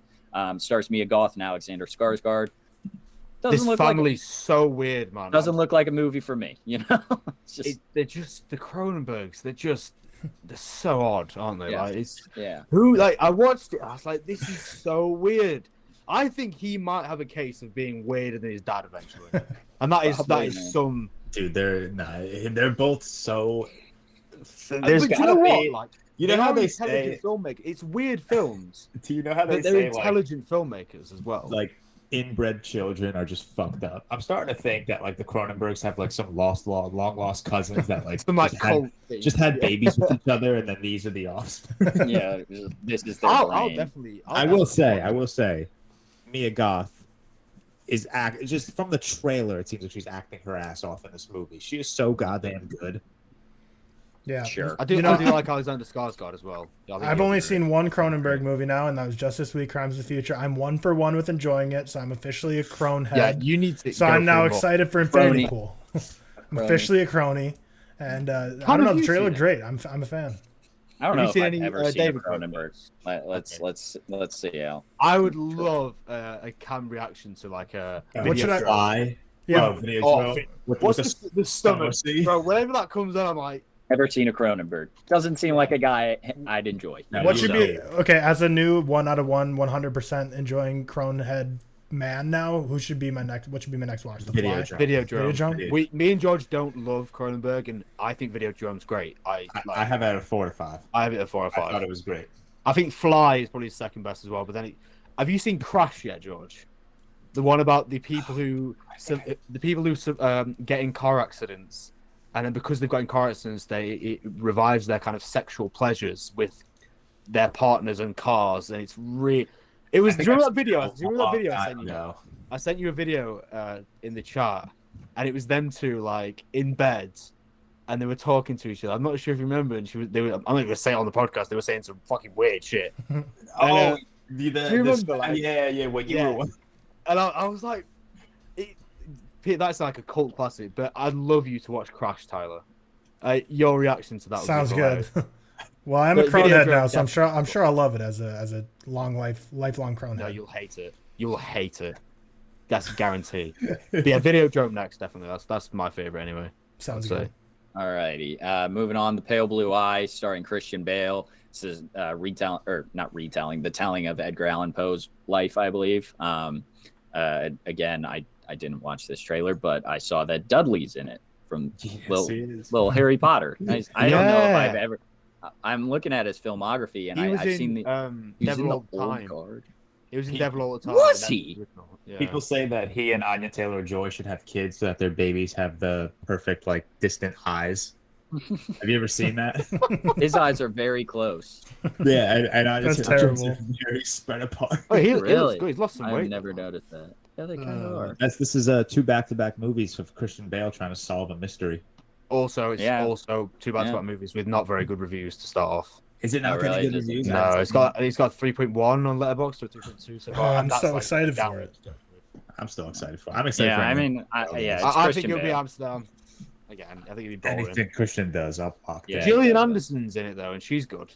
Mm. Gillian Yeah. Anderson's really good. I Okay. really like her. Robert Duvall's in it as well. Actually. Yeah, I saw that too. Yeah, I mean, he's great. Interesting. So. I'll watch it. I just didn't watch Oh, the trailer. another Harry Potter actor's in it. You didn't mention. Thingy. What's his name? I The don't rat. know. The What's his name? Ooh. Oh, the rat. What's his name? Peter Pettigrew is his name in the Peter movie. Pettigrew. Yeah, I don't he's- know his like name in real life. Yeah. It's Timothy Peter. Spall. He's in it. He's actually really good. So it's got a good cast, but I think All right. it'll be Yeah, we'll see about it. Next up, another Netflix, but this time a series, Treason, starring Charlie Cox. It's anything. This Did to anyone watch me this looks trailer? like. I did not watch this. Sorry if anyone like is excited for this with Charlie Cox, and I can't even remember who the other big actor was in it. But this looks like the most classic Netflix movie. Yeah, TV right. series. That's kind of what I got. There's from no just, shot. This is gonna be good. Yeah. Like It looks like the Gray Man. exactly, right. but it's a TV series, so it's like the Gray Man with more episodes. So Yeah, Here's it's what I'll what everyone say, wanted. and I don't know if this is a good or bad thing. Every time I see Charlie Cox on screen, I'm like, I think he's blind. Like I think he just plays him. I'm so like he was so good as a blind person. honestly- he really was. But he now always I can't looks- unsee it. He always looks like he's just staring into the distance. Like he's never. I think he looking did where it he's for so supposed- long, man. And then He's just like, getting Wait, who used to it. who does he play who's blind? he's Daredevil. Daredevil. Oh, Is is Matt he Murdock. Yeah. Yes. Oh, That's the point of come on. Daredevil. Yeah, like I was supposed to know that. That's the point of Daredevil. He's like, you've seen Spider-Man. He catches the brick behind him, and he's like, "I'm a very good lawyer." That was classic scene, epic scene. Oh, so classic. So very epic. One of the greats. One of the greats. But yeah, no. Every time I see him, I'm like, this guy's fucking blind. I swear to God, he's just not. I guess I did watch basically all of these trailers, but I don't think I had the audio on for any of them, other than the next one. No. Pause. What? Well, so like it's when I'm posting them on Twitter, like trying to get them out really quick. I see the trailer playing, but I don't have the audio on me. Watch it after. Because dude, I'm trying to get them out so quick. I'm in the zone, Okay. and then I just forget about them. People listening at home, make yourself a fake movie Twitter account, subscribe to Twitter Blue to get the check mark, create a video trailer that looks like an actual movie trailer, and put some of the most raucous, rowdy audio behind it, and see if Cam Yeah. reposts it. I will repost it. I'm certain. That being said, next up is Champions, and this thing looks like shit. Is it the one with Woody Harrelson? No idea Yes. what this is. Yeah, The It's basketball. a former minor league basketball coach is ordered by the court to manage a team of players with intellectual disabilities. He soon realizes that despite his doubts together, this team can go further than they ever imagined. Fuck off. It'll probably shit we always get. it'll probably have some emotion, but this is going to be the way back, but worse. I think. Yeah, but you say that, but Hustle was like the most generic thing. You all love that film. The way back with Ben Affleck. Yes, but worse. Yeah, but chill Oh, out. I don't think I've seen that. Movie's good. That's what I said. This is going to be that, but worse. Okay. No, Okay, Seth, did you No, watch I- the Champions trailer, Seth? No, I don't know. So this is nothing like Hustle. This looks like a movie that's is it not? like it's more. No. There's clearly comedy heavily involved, and I think it's gonna be one of it's those that. it's a family movie. Right, I think. you'll get one laugh for every 9 cringes probably. So Yeah. it's gonna be a 2 out of 5 star So, will like- be the best case scenario for Champions. Okay, that's fine. Yeah. Um, But yeah, I guarantee it's like not very good. And then lastly, and this is just such a nothing thing, but it kind of went like people went crazy. Mickey Bong Joon-ho. 17. Yeah, Yeah, Bong Joon-ho's yeah. next film, great. Mickey 17, not coming out till March 29th, 2024. 2024. Yeah. Yeah, and when Which I is was so So stupid to leak. when I stuff. was posting that trailer, I was like, I typed 2023, and then I'm lucky I saw 2024, and I'm like, what the fuck? crazy. Why are we Well, no, getting this right now? Like, it's what George always says, isn't it? Like, when Bong Joon-ho drops something, people are listening. People yeah, are, great. It doesn't matter if it's like 7 years away. People are excited for it. So Yeah, no, I don't know. yeah. I feel like a lot of the hype was also Robert Pattinson though. That's what made it more Yeah, viral. stars Robert. Good Yeah. cast. I'll go through it. Stars Robert What, Pattinson, Naomi over- Ackie, Sorry. Stephen Yen, Toni Collette is in it. Mark Ruffalo, everyone's favorite on this podcast, and Holiday Granger are the main cast. You think Robert Pattinson is more of a pull than Bong Joon-ho? Yes, normal people don't right. care For- about Bong Joon-ho. for basic. It's not white even people, close, yeah. Seth. It's not. Yeah. even Right, close. right. Really? That's crazy. Normal people don't care about Bro, Bong Joon-ho. Everyone I just ask of, like played my casual friends, when I arguably- ask about Parasite, they all say they didn't really. What are you like gonna say? it. The Like, greatest performance ever? No, I was gonna say Robert Pattinson just finished playing arguably the greatest fictional character of all time. Yeah. Okay, Ro- guys, yeah, okay, Edward no, Cullen. I'm sorry. I'll rephrase it. no one. I caught that. agree. You've It never should been to be. It Central. should be the other way around. You've never That's been all. to Midwest America, dude. Yeah. Yeah. Well, A bunch of bigots walking around. But no one knows Bong Joon-ho. Unfortunately, they should. He's fantastic, and people who like know movies are very excited for this. But this will draw a general audience because of Robert Pattinson. Okay. To make money, you need a general audience. Western audience. We'll rephrase it. Western Sure, audience. do what you want. It's a general audience. I need to think- win some- I'm I need to certain. win I'm certain there's a something. Midwest of England. I mean, too. England is Western. Yeah, I know it is. Oh, okay. I thought you were saying. I okay. thought you were No, using no, that I as was a on slight to saying just Americans. America. I was on about we, Yeah. like people here won't know Bong Joon-ho is, but like Western audience. Yeah, but he no, will I be think the pull. yes. Okay, that Absolutely. works better. But I Thank you. do think it'll draw a lot. It looks good. It's based on a book. I don't know what that book's about, and I'm not going to tell you, but it looks good. Let's move on. And then next up is nerd news. Here we go. The DC had a pretty big week, and it's kind of came in ebbs and flows, almost like a lot of news, and then it dies down a lot of news. So I'm just going to run through like the timeline of this news a little bit. So earlier this week, we had a Hollywood Reporter article come out basically saying Wonder Woman 3 is done. Black Adam's not going to happen. Man of Steel 2 is now up in the air. Who knows if this will happen? Jason Momoa, after the second Aquaman, The Lost World, I believe it's called, is done. He's possibly going to be playing Lobo. The breath of fresh air, the light at the end of the tunnel, the Batman universe is safe. Because of this article, there's been a lot of seems. Thank you, George. Because of this article, there has been a lot of there's been a lot of like things coming after that. So James basically replied in the most James Gunn way in history of saying some of it's true, some of it's not, and some of it is undecided. So thank you, James Gunn, for that. But after this article, it was also some Michael Keaton Batman Beyond movie that was in works, actually canceled. It was possibly going to bring back Michelle Pfeiffer's Catwoman. It was revealed that Patty Jenkins was actually asked to rewrite the Wonder Woman 3 movie. It possibly didn't fit in the way that James Gunn and Peter Safran. She didn't even pitch it to them two. She pitched it to like other execs. I don't know who. They're unimportant execs. But she declined and basically sent them an email with the link to a long-winded email, I guess, and then at the very end she had Wikipedia linked character arc to it, which that's just funny to me. I guess Stephen Knight had apparently written a treatment for Man of Steel. Development has been promptly stopped, though, and then also it was revealed that Walter Hamada had a plan to bring Henry Cavill back as Superman to build up for Crisis on Infinite Earths, but then The Rock kind of shut that down after he got Superman back for Black Adam tease. And now, so basically nothing seems like it's set in stone at this point. There are a lot of movies that are about to come out, say like Aquaman 2, Blue Beetle, The Flash, Shazam 2. All of those could be just the last we see of these characters. Tyler, I know you're pumped for this, so we'll start with you. Yeah, I mean, it sounds like all good things to me. I was kind of worried when he took it over how it was going to work, because it's obviously like big movie franchises and big machines like this. You can't just take over and start from scratch, because there's so much already in the works. Like stuff's being written, stuff's being produced, stuff's in post-production. So I was wondering how it would all work. I'm happy they're scrapping everything. Like at this point, it just needs to be done. Like get rid of all the characters, bring in new characters. But there's a lot they could go from here. Like I think this is all good stuff. And I don't know. I posted it on Twitter, and a lot of people are mad about this, but I think it's just because you're worried about the Batman universe. Like there's no reason DC should have a separate universe for Batman and DCU.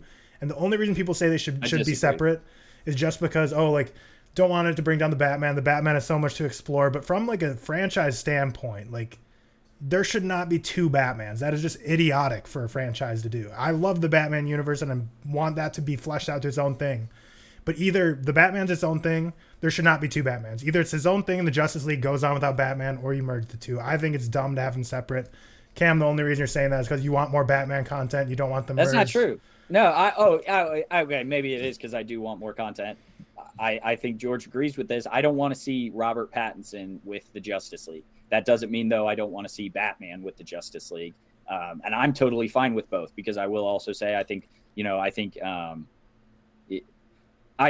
don't watch as much as George, but I know George watches a lot of animated movies. If you just watch those as well, there's always multiple Batmans and multiple Justice Leagues going on. I don't think that really affects me. I just don't want to see this Robert Pattinson interact because I honestly, I don't have an answer. I just don't think his Batman is like a Justice League Batman. It's because he's an early Batman. Standpoint.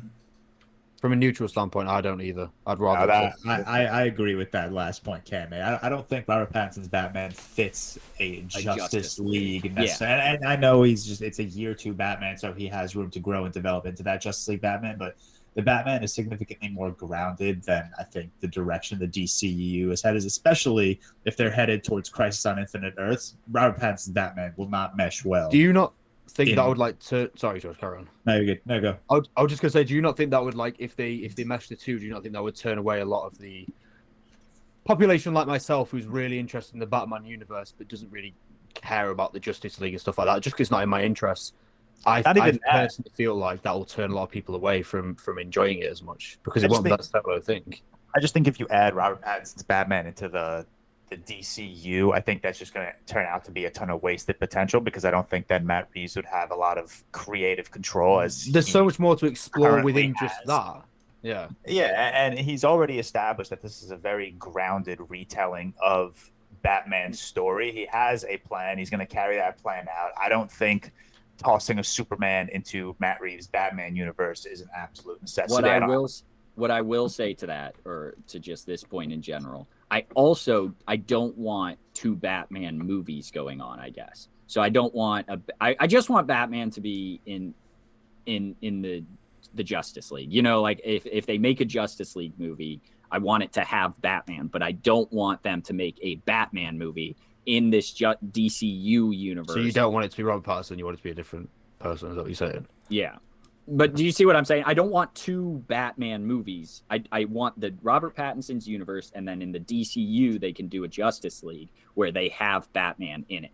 Kind of where they were at, honestly. But I don't want where they were at. Obviously, I don't follow this very well, so this might be a stupid question, but why aren't they just sticking with the Ben Affleck Batman in the Justice League? Like, what's the point of all this?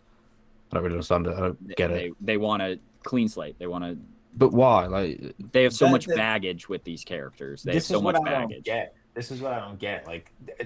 Tyler, you said like you can't start from scratch because there's so much in production, there's so many scripts being written, but like how is James Gunn and the DCU going to make this decision to scrap Gal Gadot, Henry Cavill, Ben Affleck, what's his name, Ray Fisher, Jason Momoa? How are they going to scrap these characters that have established this universe, carry on with the movies that are already in production, and then recast these characters That'll just be confusing. In the exact same universe. Right. That's why I feel like they should. It's also, sorry, one more thing. It's also just hysterical for like the Henry Cavill news. Henry Cavill, he's essentially been outed as Superman for the last 10 years. You know, Walter Amada made like very blatant efforts to make sure Henry Cavill did not come back as Superman. Henry Cavill comes back as Superman. There's rumors of Man of Steel 2. He drops The Witcher because of assuming it's because of Superman. And now this bombshell news is coming out that we may never see Henry Cavill in Superman again or Man of Steel 2. Do you think that's realistic? Because after how much they built this up, do you actually think that would happen? That they'd get rid of Henry Cavill as Superman? I mean, at this point, I'm like done with the deal. So, like, we need to just scrap these are, and I'm speaking from someone who absolutely loves these comics and these graphic novels. We need to take better care of these characters. These are some of the most iconic fictional characters ever created, not only in the comic book superhero space. Stop jerking around and fucking this up. Start from scratch. There's so much potential with these characters. This is the DCU. This is DC characters being brought to film. Say all you want about Marvel, but like they know what they know what's going on. They know what's going on. They know what they're doing. They have a plan. They've executed that plan, whether we like it or not. DC has nothing, and it is such wasted potential, and it's such a goddamn shame. Yeah, I mean, so kind of going back on that. So for me, I think still Robert Pattinson's a year 2 Batman. I think the way the DCU is going to be set up, like I don't want to see a Justice League movie before like 2027, 2028 at this point. And by the time Superman gets made and all these recastings happen and all these origin stories are done, the Batman trilogy will be done. Like that whole universe will be done by the time these origin stories are all coming out. So I feel like by then having Robert Pattinson be an experienced Batman, ready to go onto the Justice League, like the Matt Reeves universe, I truly think will be done by the time we're even ready for a Justice League movie. So that's why. When do you think the third Batman will actually come out by? 2025, probably. Really? I heard the second's not going to come out till 2024. Yeah, but they're doing those in parallel now. They had to wait for the first one to get success, and then they got greenlit for a trilogy. Yeah, I guess so. Yeah, it's but the same thing with Dune. I don't know if we've seen like other than Avengers Infinity War then Endgame. I don't know the last time we've seen like a back-to-back year like Lord of the Rings. Yeah, okay. Well, I said last time, so sorry, I just had to get in there. Thank you. I mean, I see what you're saying. I don't think it'll be that earlier. I'll give you 2026. What I don't get, going to George's point, like how they have so many movies still coming out, like I feel like they should just delay The Flash again. Who the fuck cares at this point? And just have that after all the ones they already have confirmed coming out, and just reset the universe after. Like, why do you have The Flash come out before Aquaman? Like, delay The Flash, have it after Aquaman, fucking end the Flash movie, resetting everything, and then it starts from scratch. It goes back to what George said, and just everything's fucked up. Like, Peter Safran and James Gunn were handed, like, here's shit, make me a picture. You know, like so it's not on them. And what I'll say to the point of how can you recast Batman, Superman, Wonder Woman, the important characters, but still keep, say, like a Shazam, you know? I don't know if they will, or maybe they'll rewrite Blue Beetle to be like in its own thing, and then they'll bring him in, whatever. How can you like recast them but keep it? I think they have too much baggage to where if like, I don't think James Gunn and Peter Safran want for the next 20 years, 10 years, we'll say, while they're making their universe for Restore the Snyderverse to even be mentioned once. And I think it's just, George, you fall into this my least favorite Twitter, and it's the Restore the Snyderverse Twitter. Shut up. Okay, but can I say one thing? Are you going to sit here and tell me that Man of Steel, Batman vs Superman, and Zack Snyder's Justice League isn't a decently coherent trilogy? No, I'm not going to say it's not. It is a coherent trilogy. I'll give you that. Okay. I didn't know where I'm saying I'm not gonna argue with you. Like, it's so goddamn annoying Get over it. I'm fine being annoying. I'm just saying everyone can hate on Zack Snyder as much as they want. He is the only one in DC that has been able to understand these characters, that has actually genuinely given these characters character arcs through 3 movies. He's the only one that kept me invested into the DCU. I agree. I'm not arguing with any of this, but it's done. I know it's done. It's been done forever. You know what I say to that? And then you know what I say to that? What? Restore the Bring it back. Snyderverse. Yeah, of course you do, man. And it's worse that and HBO Max fucked themselves by giving us the Snyder cut, because now it's never gonna go away. Was that not a theatrical release? No, it's HBO Max. I didn't know that. I didn't He's thinking forward to the draft. Yeah. But I now they've put bait on the line, and they've reeled it out, and they pull you in a little bit, and it'll never get pulled in again. And because they've pulled you in a little bit, you'll be on that hook forever. Listen, they could have ended Zack Snyder's Justice League after like the part 6 of the movie. Mm-hmm. And then not given us that nightmare sequence, and I think been a better movie. Shut the fuck up. I think everyone would have not batted an eye. They would have said, "Okay, that's the Snyder cut. Thank you for releasing it. I appreciate it." But then they gave us the nightmare scene, and everyone's like, "Well, fuck me." Like, remember when Joker said the society meme? Remember when Doctor Strange said, "Let's Scooby Doo this crap"? Remember when they said, "What are those?" in Black Panther? Okay. My last thought on this is Peter Safran and James Gunn inherited. They're the new coach of a franchise. They inherited a failing program, and then everyone's like, "Wait, you're not going to keep the same players and make it work?" Like, no, they're going to come in and say, "We're going to change the culture here, change everything." Rebuild. You're bringing us in to change the whole direction and culture of your universe, because your universe has been shit. It's not making money. Shut up, Dwayne Johnson. Your movie did not make money. Stop trying to act like he's like, "Oh, actually, I cooked the books and we've made it made $50 million. Yeah, you didn't make money. Just stop acting like just because they're coming over taking a failed team, it's like, wait, whoa, you're changing stuff now? Like, you're not gonna just like do everything but with your style on it? Like, no, I think they should scrap it, put in their guys, get their directors, people they trust, people they know.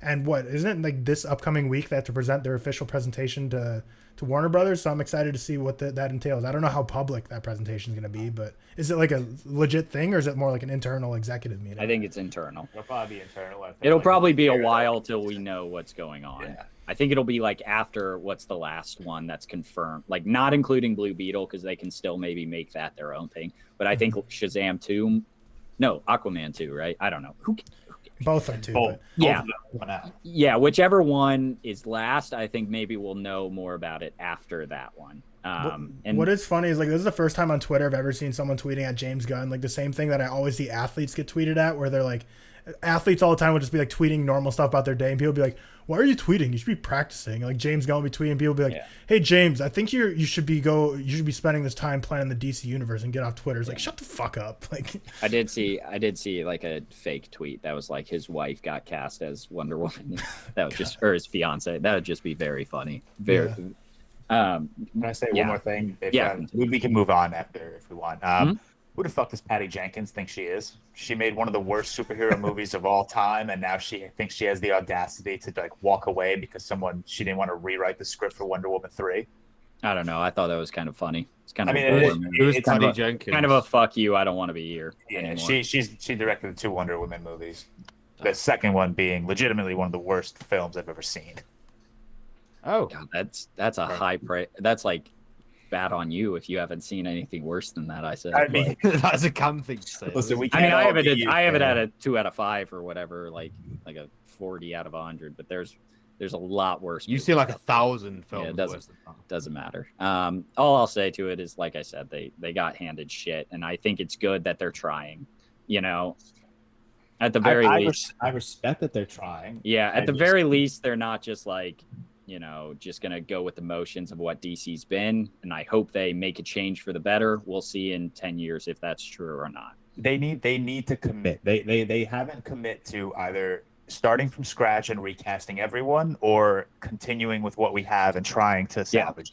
I agree. They need to commit to one of those paths. I think they're committing to in the middle, unfortunately. Also, the Hollywood Reporter said, like, technically, it was true when Mark Hamill, God, what's his fucking name? Superman. God, we talked. Henry Cavill. Henry Cavill. Jesus. Mark Hamill. Henry Said Cavill. Mark Hamill. Yeah, Mark Hamill. Henry Cavill. I don't know. Whatever. They were like, it wasn't wrong when he said he was coming back as Superman, but now that they've hired James Gunn and Peter Safran, it is, I guess. So that's unfortunate for him because I think he truly believed he was coming back, and maybe he is. We'll see. Maybe it won't be a Man of Steel 2. They can like sign him back up to just like do their own universe. The fun thing about both Marvel and DC, you don't have to be in this fucking universe. Just after the Flash, throw a post-credit scene in. Hey, this universe, we're going to a different one, and we're going to be here forever now. Like, it doesn't matter. There's infinite, literally the title of their comics, Infinite Earths. Do that. Doesn't matter. But we'll move on. Other DC news. The Flash movie that we're also pumped about has been moved up a week. Great. June is a nuts month next year, for just blockbusters in general, if you guys didn't know, but I'm sure you did. And then not news, but Kevin Conroy, his last voice role was revealed in the Suicide Squad Kill the Justice League. Just big rip to him. I'm sure it'll make people cry. Yeah. Not news. I just wanted to say that. But Star Wars trailer for Star Wars season 2 of the Bad Batch. George, you and I think are the only ones that's seen the first season. I'm excited. I don't love the first season of the Bad Batch, but I also think if you gave me just the Clone Wars first season, I would say this is kind of okay. So, hopefully it gets a little bit better, and I'm excited to see where they go. Anything? Yeah, the same thing you said. I don't love the Bad Batch, but I do definitely think it's quality Star Wars. I enjoy watching season 1. I think it's a really good story with some really nice characters that we're able to relate to emotionally. But yeah, it's not. I wouldn't call Bad Batch season 2 one of my most anticipated projects of whatever 2023, whenever it's coming out. But I'm definitely excited for it. I think it's a fun little, popcorn watch, toss on an episode at the end of the day before you get to bed. And, have a good time with it. Yep. And then lastly, in nerd news for Marvel castings, Margarita Laviva and Sandrine Holt have been cast in Daredevil Born Again, possibly as love interests to Matt Murdock. Nothing really there. I just, it's news, so I'll throw it in. Is the news that Jenna Ortega is in this show fake? I think I've seen I think it's early reports that could be fake. I don't think anything's been confirmed, and I haven't heard much about it since.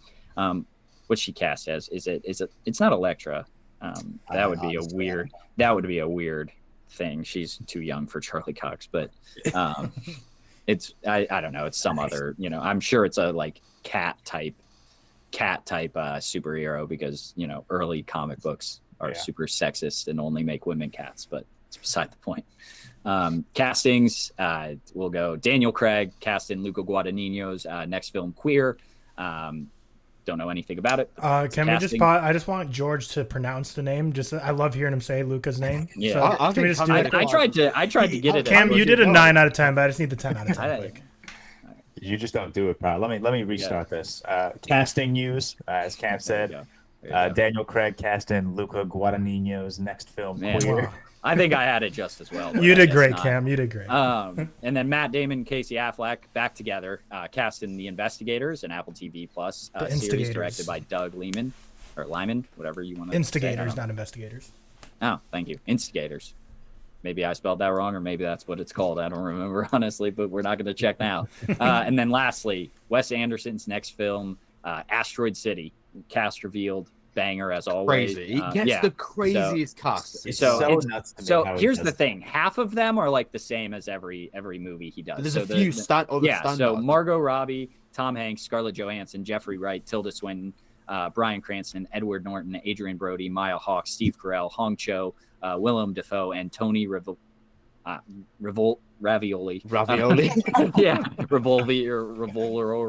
Revolori. Thank you. That's Ravioli. A crazy cast. I mean, having Steve Carell at number 10 in your cast list and Willem Dafoe at number 12 is just bananas. That's a crazy cast. Just crazy cast list. Yeah, and after Edward Norton, Adrian Brody, Tony Oscar winners there. Willem Dafoe, or not Willem Dafoe, but Tilda Swinton, they're always in him. But yeah. Hot take, the only thing that can make this cast better is just Tom Hanks, just keep his role minimal. Just take him out, maybe. Tom Hanks. Well, let me tell you this, guys. He's going to be an old white guy who's nice to people. I was going to say, where's Bill Murray in this cast list? I know, man. Where's Owen Wilson? Where's Owen Wilson? Where we're at right now is Bill Murray is the old white guy who's always mean to people, and Tom Hanks is the old white guy who's always nice to people. That's kind of where we're at in casting. What about a man named Otto coming out? He's going to be a mean guy that turns nice. So you could have thrown a dart at a board that's half and half and see which one it hits. They'll get half the movie right. But on to just news. Tyler, big win this week. I'll say early reports for Avatar: The Way of Water are massive. And to that, I'll say I've never hated on this movie, but I still hate the fucking director. Did you see the? Oh, that's a lie. No, okay, no, sorry. I hate on the movie because of the director. Did you see the quote that came out? Like when he was like, he sent the script off, and they just replied like, "Oh no, fuck." No. That was not of this one.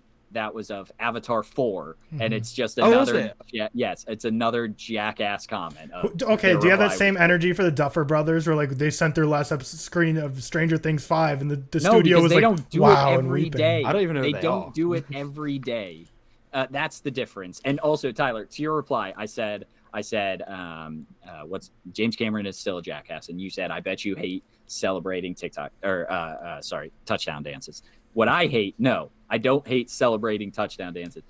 This to me is Juju dancing on the 50-yard line logo of every other team before the game starts. Doesn't matter if you have the best game ever. Doesn't matter if you have a shit game. I still hate you. You're a jackass for that. Fair. I just thought it was the thing. Like, okay, like it's all been jokes, like trying to like be such a James Cameron defender, because I don't even like love the guy that much. But it just It was just mind blowing to me how like so many people doubted James Cameron, like when he just never dropped anything other than successful movies. I agree. I don't doubt the man. I just think he's such an asshole. I'm with Cam. I'm not like his ability as a filmmaker is not in question. He's just such a dick. Every other day there's a quote that comes out where he just comes across as the biggest idiot. Yeah. I just don't like he's a dick out in the open. Every other director is a dick behind closed doors. It's Hollywood. That's what fair. Are you gonna get? That's fair. Everyone in Hollywood's a dick. Let's be fair. Yeah. But we don't have to. It's just very good reviews. Good for the movie. I'm excited to see it. I really am. I'm not seeing it. I'm not seeing it more than once. I don't think the review embargo has been lifted. I don't believe. No, it hasn't. Right. I think it's just generic. Wow. I think it's generic. Your mind will be blown by these visuals, but it's a little long, which makes sense. Could expect. Yeah. We'll move on because we talk James Cameron every week. Taylor Swift has signed a deal with Searchlight Pictures to write and direct a feature film. I don't care. What is it? The who does it? Director. Like, she got picked over so many female filmmakers. A lot. And so many from this year that have been successful, that have done, and I just think it's ridiculous. I just want to get that in there. I think it's stupid. I have a list if you want to hear some that she got picked over. Is it the same list that I saw on Twitter? I haven't seen the list. I'd like to. There's George, go through it. There's loads. Top a few. First and foremost, Charlotte Wells for After Sun. Elle. Chloe Okuno for Watcher, Domi Shi for Turning Red, Helena Region for Bodies. Wait, so what was this? Was this like a best directors list or like? No. So it's where they sit down and have a conversation, like the actors versus actors, directors versus like. Yeah. They sit down. Have you seen the videos of Adam Sandler talking to Brendan Fraser? Yeah. So this is just like, hey, we'd rather have Taylor Swift than these directors. Literally, she's a bigger name. Yeah, but but she hasn't got. I'm not mad about this anymore. I thought they were saying like she's a better director than these people. No, you should still be mad about it. No, you should be mad because they should get the spotlight. She shouldn't. I agree they should get the spotlight, but I don't know. No, I agree that Taylor Swift is going to bring more numbers and more views to these videos, but there's no reason why. Here's what I'd say: do her also do these other directors. Yeah, I don't know why they limit it to. But then if you're not, I think it's like 5 or 6 pairs. I don't know why they limit it to. Is it? Okay. But yeah, it's a long. I mean, they're better directors, and she's not even a director. We don't even direct the 10-minute All Too Well. Did she direct that, or was it her just like idea? I don't think she directed it. I don't know. I know she's directed every music video since then. Oh, actually, wait. It's on Letterboxd. We can check right now.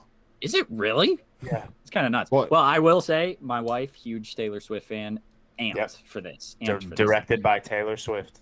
Yeah, good for her. Okay, Yeah. maybe so she's a director, I guess. All right, whatever. I'm just like annoyed that people are upset about it, like being like that she's like wealthy and like famous and now getting to be a director. It's like, do you have that same energy for like John David Washington, No, Cooper Hoffman, Nicolas Cage? that Like it's doesn't annoy me nepotism. at all. Hollywood is nepotism That's central. fine. Yeah, That doesn't annoy I me wasn't at all. talking It about just you. I'm annoys just me talking that she about gets picked- like so many picked people on over. Twitter. No, I totally agree with that. Like I know Cam's like, oh, I don't really care. I agree. Like Charlotte Wells, always a director should have been chosen. They should be picked. I'm just saying. Right. No, totally. But people were like, oh, it's just like, just because she's rich and famous, not get to be a director. It's like, spoiler alert. That's just Hollywood is Hollywood. all Yeah, it's nepotism. Everyone in Hollywood, like, there's like 0.01% are like grassroots from the ground up in Hollywood. So welcome to Hollywood. Yeah.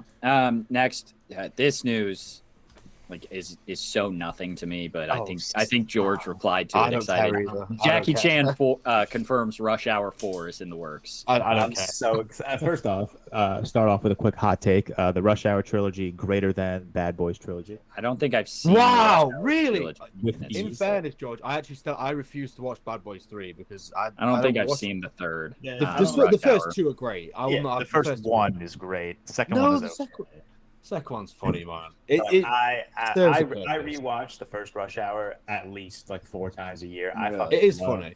I It think is. Jackie Chan and Chris Tucker's chemistry is unmatched. They're one of my favorite duos ever in any film ever.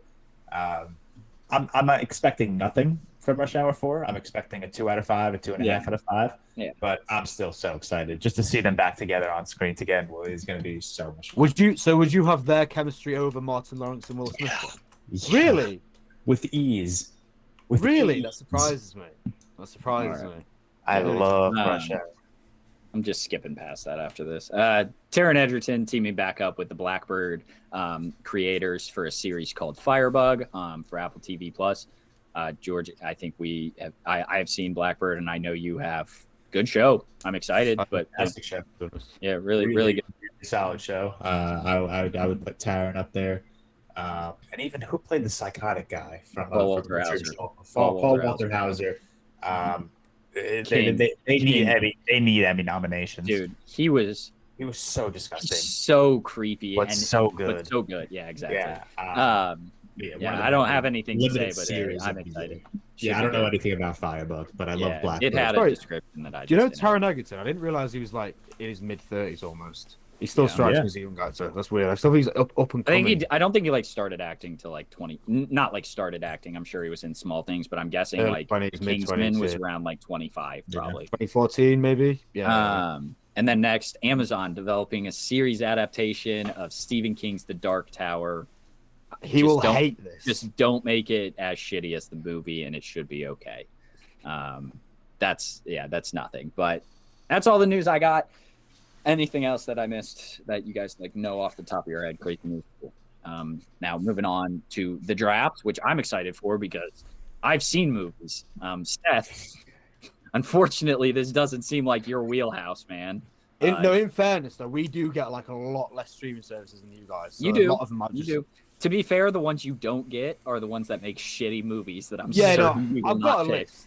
Okay. I just don't watch a lot of newer releases. So Yeah. It's a bit of an issue. Yeah, I've so got a these list. are because our reviews this week were Emancipation and Pinocchio, obviously majority streaming service movies. These are going to be the 5 best streaming originals. It's a draft of the 5 best streaming service originals. Tyler was nice enough to give us the idea of if it was like a production company like Netflix or Amazon, like because Glass Onion obviously was just released in theaters, but it's a But it's streaming that production, yeah. because it's a Netflix production. We're going to call it that. You could only see it for a week, so it's just to build hype to get to the streaming service. So I don't think there is many loopholes. I don't think we'll have many issues. no, I don't think there I are agree. too, but this is another one where like someone's going to say like Dune, which I've already told them does not No. count because it was a simultaneous release with theaters. Someone's going to say a movie like that and I'm going to get pissed off, and then it's going to be another franchise actors draft where I'm going to throw shit. But let's start it off. Tyler, you have the first pick. What's your 1-1 best streaming service There's some original in your opinion? obvious ones. So I know this is the one George wants, but I think it's the only one that like I would clearly have at number 1, and it's The Sound of Metal. Yeah, Oh yeah. my god. Oh, okay. really? I Wow. haven't seen it yet. Interesting. Wow. I think that's the best. So good. That's I need to watch I that. think that was my top 2. On Really? Or I top have, three? I have second pick, right? Yeah. Yeah. On my I put together a list of streaming originals and then I ranked them. Sound of Metal was actually my second ranked movie. Number one is Marriage Story. Wow. Okay, so And I know I'm getting mine. Fuck yeah. you know I what know I'm you going to choose, obviously. So the I really Irishman, don't. obviously. The Yeah. Irishman. Yeah. Yeah. True, that's the I most know Seth pick of all time. I know I'm That is getting mine, which I'm amped about. It's The Big Sick, Amazon Prime. Oh, I Mine's on didn't mine. even know that was a prime original. Yeah. That's a great pick. It's a I wouldn't have prime picked it movie, first, baby. but still great The pick. Big Sick, That number was one. a bit lower on my list. I was hoping to take that second or third round. I'm so hoping I get what's next. And then a movie. I don't think this is gonna get a lot of votes for me, but I think it's truly great. It's up there with The Sound of Metal for me in the sense also about deaf people. I have Coda in the second.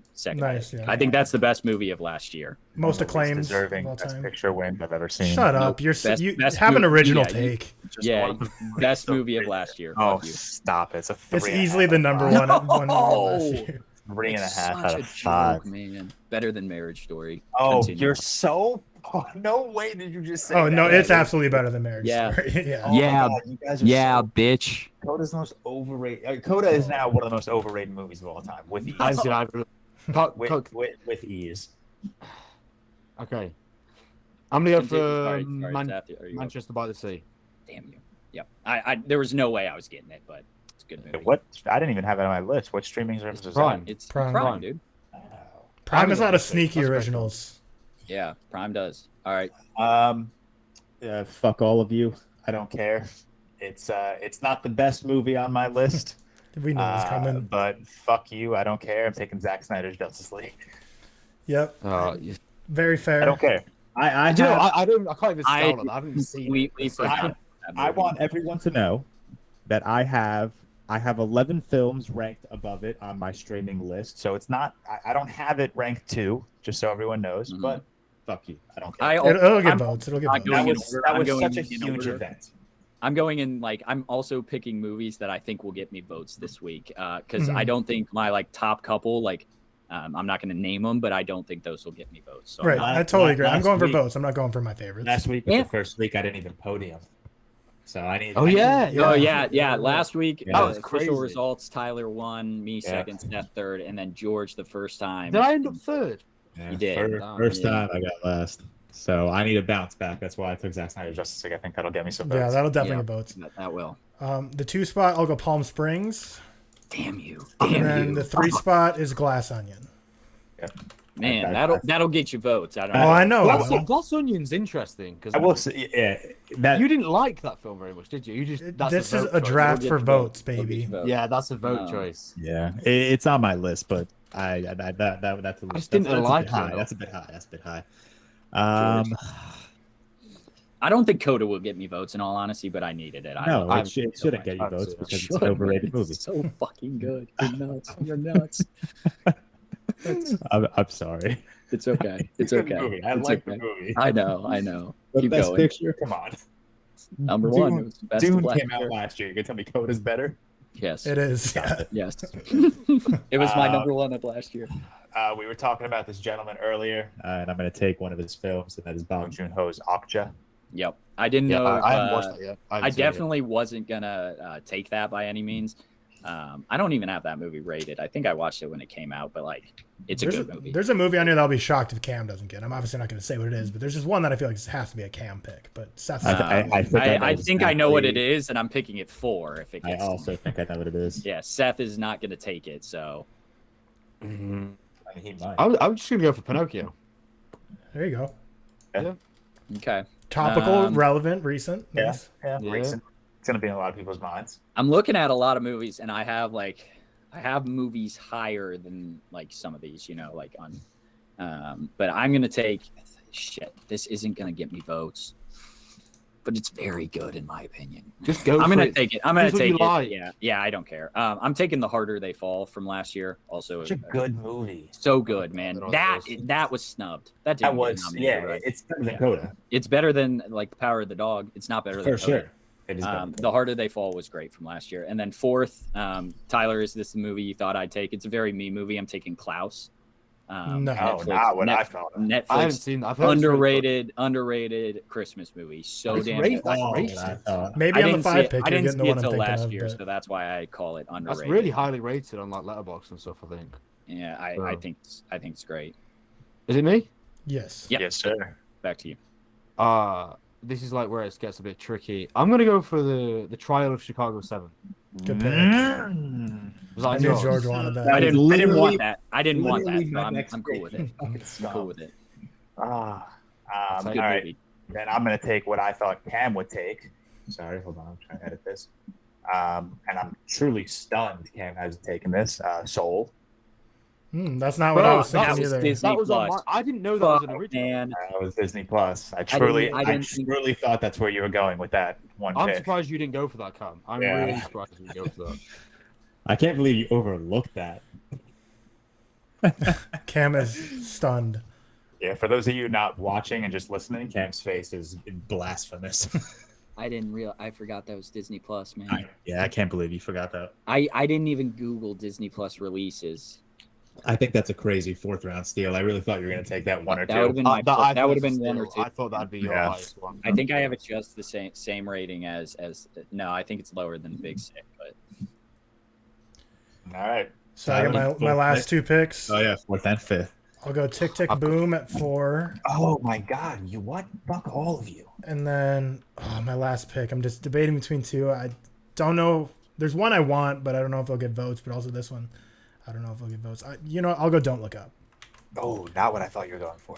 But Cam still hasn't picked the one I thought he would pick. And there's also a pick on here that I think is the most Seth pick ever that he won't pick. But I can't wait to talk about in honorable mentions. George, you're up. Really? Well, I think I'm gonna take. Actually, I know no. what it is. Shit. I know what it is. I know what it is. I just don't think I'm gonna take Wait, it. no, I don't know what it is. Fuck me. There's one that I want to do, but I don't think it'll get me votes. And I think I know what you're thinking about. 'Cause You it's know what what? I want to do. I think I'm going to take the one that Tyler's talking about, and it's I'm thinking of ending things.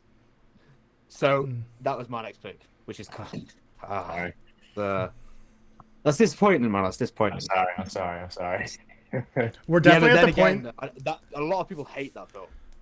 I know. That's why I was really hesitant like to it. take it. I but- love Unless I'm like glaringly missing something, we're at the point where like every remaining option, like nothing's clear, like gonna get a ton of votes. Like it's kind of like you just gotta. Yeah, I think you just got to go I'm- with it. I'm gonna go for a film, one of last year's releases that I actually think is better than most people getting credit for. I'm gonna give The Lost Daughter to my last pick. Good film. Maggie Gyllenhaal's directorial debut. Olivia Colman, Of course. of course. And Cam, After the heartbreak of not taking Soul, what is your 5th pick? dude, I'm still like really, really struggling right now, man. I am. There's a pick I have for each of you that I'm shocked not you guys respectively didn't take. Really? Yeah. There's one for me. Well, no, There's never mind. three. Not for Seth really, but Was mine? I'm thinking of ending things. no, it's more of like a meme. I'll tell you after Cam picks. Okay. But there's no Cam picks. This isn't gonna get me votes, but I do think it's one of the best movies that's left, and I just can't pass it up. I'm taking Da 5 Bloods. Just a damn good movie. I don't know if you guys have watched it. But I can't believe George. such an incredible movie. You Take didn't, a lot. George. You didn't pick Prey. Yeah, imagine. No, I can't Wow. believe George didn't pick the Mitchells versus the Machines. That was No, on my, so that was on my list. list. That was the last 2 that I was gonna And pick. It was- Cam, I'm will surprised say- no one picked Prey. I will say I've posted a lot of TikTok videos about the Mitchells versus Machines. I So mean, it good. is in my top 10 of this decade. I think it is such a fantastic movie. It is so fucking good. I've watched it 3 times and I've cried every single time. The discourse on this movie for some reason is crazy. People do not like the Mitchells versus Machines. I don't get it for the life of me. Mhm. I wanted to pick it. That's why I picked Don't Look Up over it. But Yeah, just I didn't pick Mitchell's versus Machines. So What was for me, Tyler? Cam, why Other didn't than- you love Fresh? Yeah, Yeah, not Fresh, high, yeah. not high. Yeah, but it's yeah, every that's- movie. It was in took, your top I- 10 until like yesterday of the year. Every movie I have, it's an 88 out of 100. Every movie I have is above like a 92. Okay, and then Really? the meme pick for Seth, I knew he wouldn't take, but it just when he picked the Irishman first, I was like, oh, this would be the most Seth list if he also got Mank on there, just like the most like film, I didn't. like I don't cinema. like. I know you didn't, but like a great. black and I don't white like Fincher Mank. film, Yeah. like that would have been I such a didn't Seth find that list. film at all. So like Roma, I think I have pretty high, but I'm haven't not seen gonna that. take it. Wouldn't get a single vote. Yeah, exactly. I don't have that rated. I don't have Klaus rated either. Man, I don't have anything rated apparently. I was going to take Bo Burnham's Inside. Oh, Is that a streaming original? Yeah. That's yeah, such I a would good have taken And that. then one I'm it was for surprised Netflix no one for- took. You Were Never Really Here, starring Yeah. Joaquin Phoenix. That was high on my list. That's who another directed that movie. again? That's Lin another Ramsey. movie that falls like in an high 80s range for me. Was that Prime? It's a 4.5. Yeah, it's Prime. Yeah, that It's was Prime. Was it the Lynn Ramsey film? I think it was with Joaquin I Phoenix. don't It's Joaquin I'm Phoenix. pretty sure it was and- Lynn Ramsey. Yeah, it was. Couple things, just to shout out. What did we get? We got a lot of these. Fresh, we said that. I like the Sea Beast a lot. I have Cha Cha Real Smooth, pretty highly rated. I really I like think that. Prey. I'm surprised no one picked Prey. I think Hustle, Prey, I really enjoy. I'm both also of surprised those. no one took Luca. Prey. Is that an original? Yeah, I don't think that's Otherwise. as great as Might dude. be. I am at a loss for I can't- words that I I, can't don't, believe I you didn't didn't get pick sold. I cannot. So my believe problem you was got I sold. only looked up Netflix, Apple TV, Hulu, Amazon. and Isn't then that 5 HBO. star for you as well? Soul? If Yeah. Oh yeah. Oh yeah. Can- I think can it's I one be of the honest best with you? animated movies ever. I'm depressed right now, honestly. Soul was not even on my list, and then we were all like, I think Tyler said, I'm surprised. I think Cam is going to take this next, and then Soul came into my mind, and then like you didn't take it. That's when I was like, I got it. I'm like truly depressed right now, man. All right, we Yeah. got Tyler, Sound of Metal, Palm Springs, Glass Onion, Tick Tick Boom, which I think is a great pickup, and Don't Look Up. George, Marriage Story, Zack Snyder's Justice Peak, Okja, Soul, and I'm Thinking of Ending Things. Seth got The Irishman, Manchester by the Sea, Guillermo del Toro's Pinocchio, Trial of Chicago 7, and The Lost Daughter. And Cam took Not Soul, The Big Sick, Coda, The Heart of a Fall, Klaus, and Defy Bloods. I'm I don't happy even know what with my Defy draft. Bloods is. It's That's a a Spike war Lee movie movie. from Spike Oh, Lee. Yeah. Yeah. Yeah. Vietnam I War. also had the Um, Fallout on my list. Beast Had of No that too. Nation, Gerald's Yep. Game, A Beast in the Night. The Timothy King. Chalamet's The King. Yeah. The Malcolm Wonder, and which Marie. is more recent, but the surprised- gray man. Wait, Yeah. is Little Women not Netflix? Or is that No. Oh, Little I didn't Women have was- Little I don't Women. think- I don't think Little I've- Women no. was not Netflix. is that not Netflix? Yeah. For some reason, as far as No. Netflix. Okay. Could have also done Zack Snyder's Army of the Dead. That would have been cool. The best picture, or what did it win last year? It was like Like, best movie. fan favorite movie of the year. fan favorite movie of Yeah, of course it fucking did. It's a Have show. you guys seen Ma Rainey's Black Bottom? Yep, great movie. Good movie. Really good. I'm just like scrolling through a list of a bunch of these. Fear Streets. The Gray probably Man. not good enough to be on here. Those were never betting picks.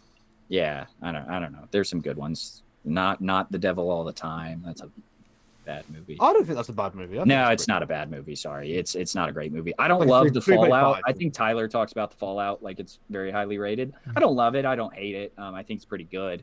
But I think that could have been an option. I have it at 4 out of 5. I think I have it at a 4 out of 5. You just said, wait, what? Well, I think I have it at like a 75. That's a 4 out of 5 for you?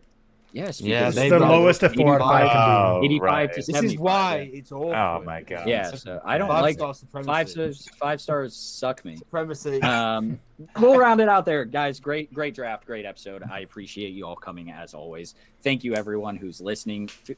Give us a like on YouTube. I feel like we never say that. Give us a like, that helps out. Also tell a friend about the podcast if you can. Like we say all the time, there's no algorithm for YouTube, so please just hey friend, maybe watch this podcast. Truly appreciate all the support we get on like social media. It's insane. People tweet at us every once in a while and they're like, hey, just discovered you, this is the best podcast ever. That's a lie, but I really do appreciate it. And I think I can speak for everyone saying it really makes the week for us, so I appreciate it a lot. I forgot to say. Sorry, just putting. Someone sent me this the other day. Someone suggested us on a Reddit thread the other day for the best movie podcast. Really? Someone sent that. That's That was awesome. quite cool to see. Yeah, That's quite awesome. Still, I don't have Spotify, but apparently we're pretty high up there on Spotify, maybe top 100 or something, according to Seth. Maybe we're not anymore. It might be. I don't really know how it works. Yeah, Like, it might in and just be out a all lie. the time. Whatever. I don't really get it. If we are there, thank you very much.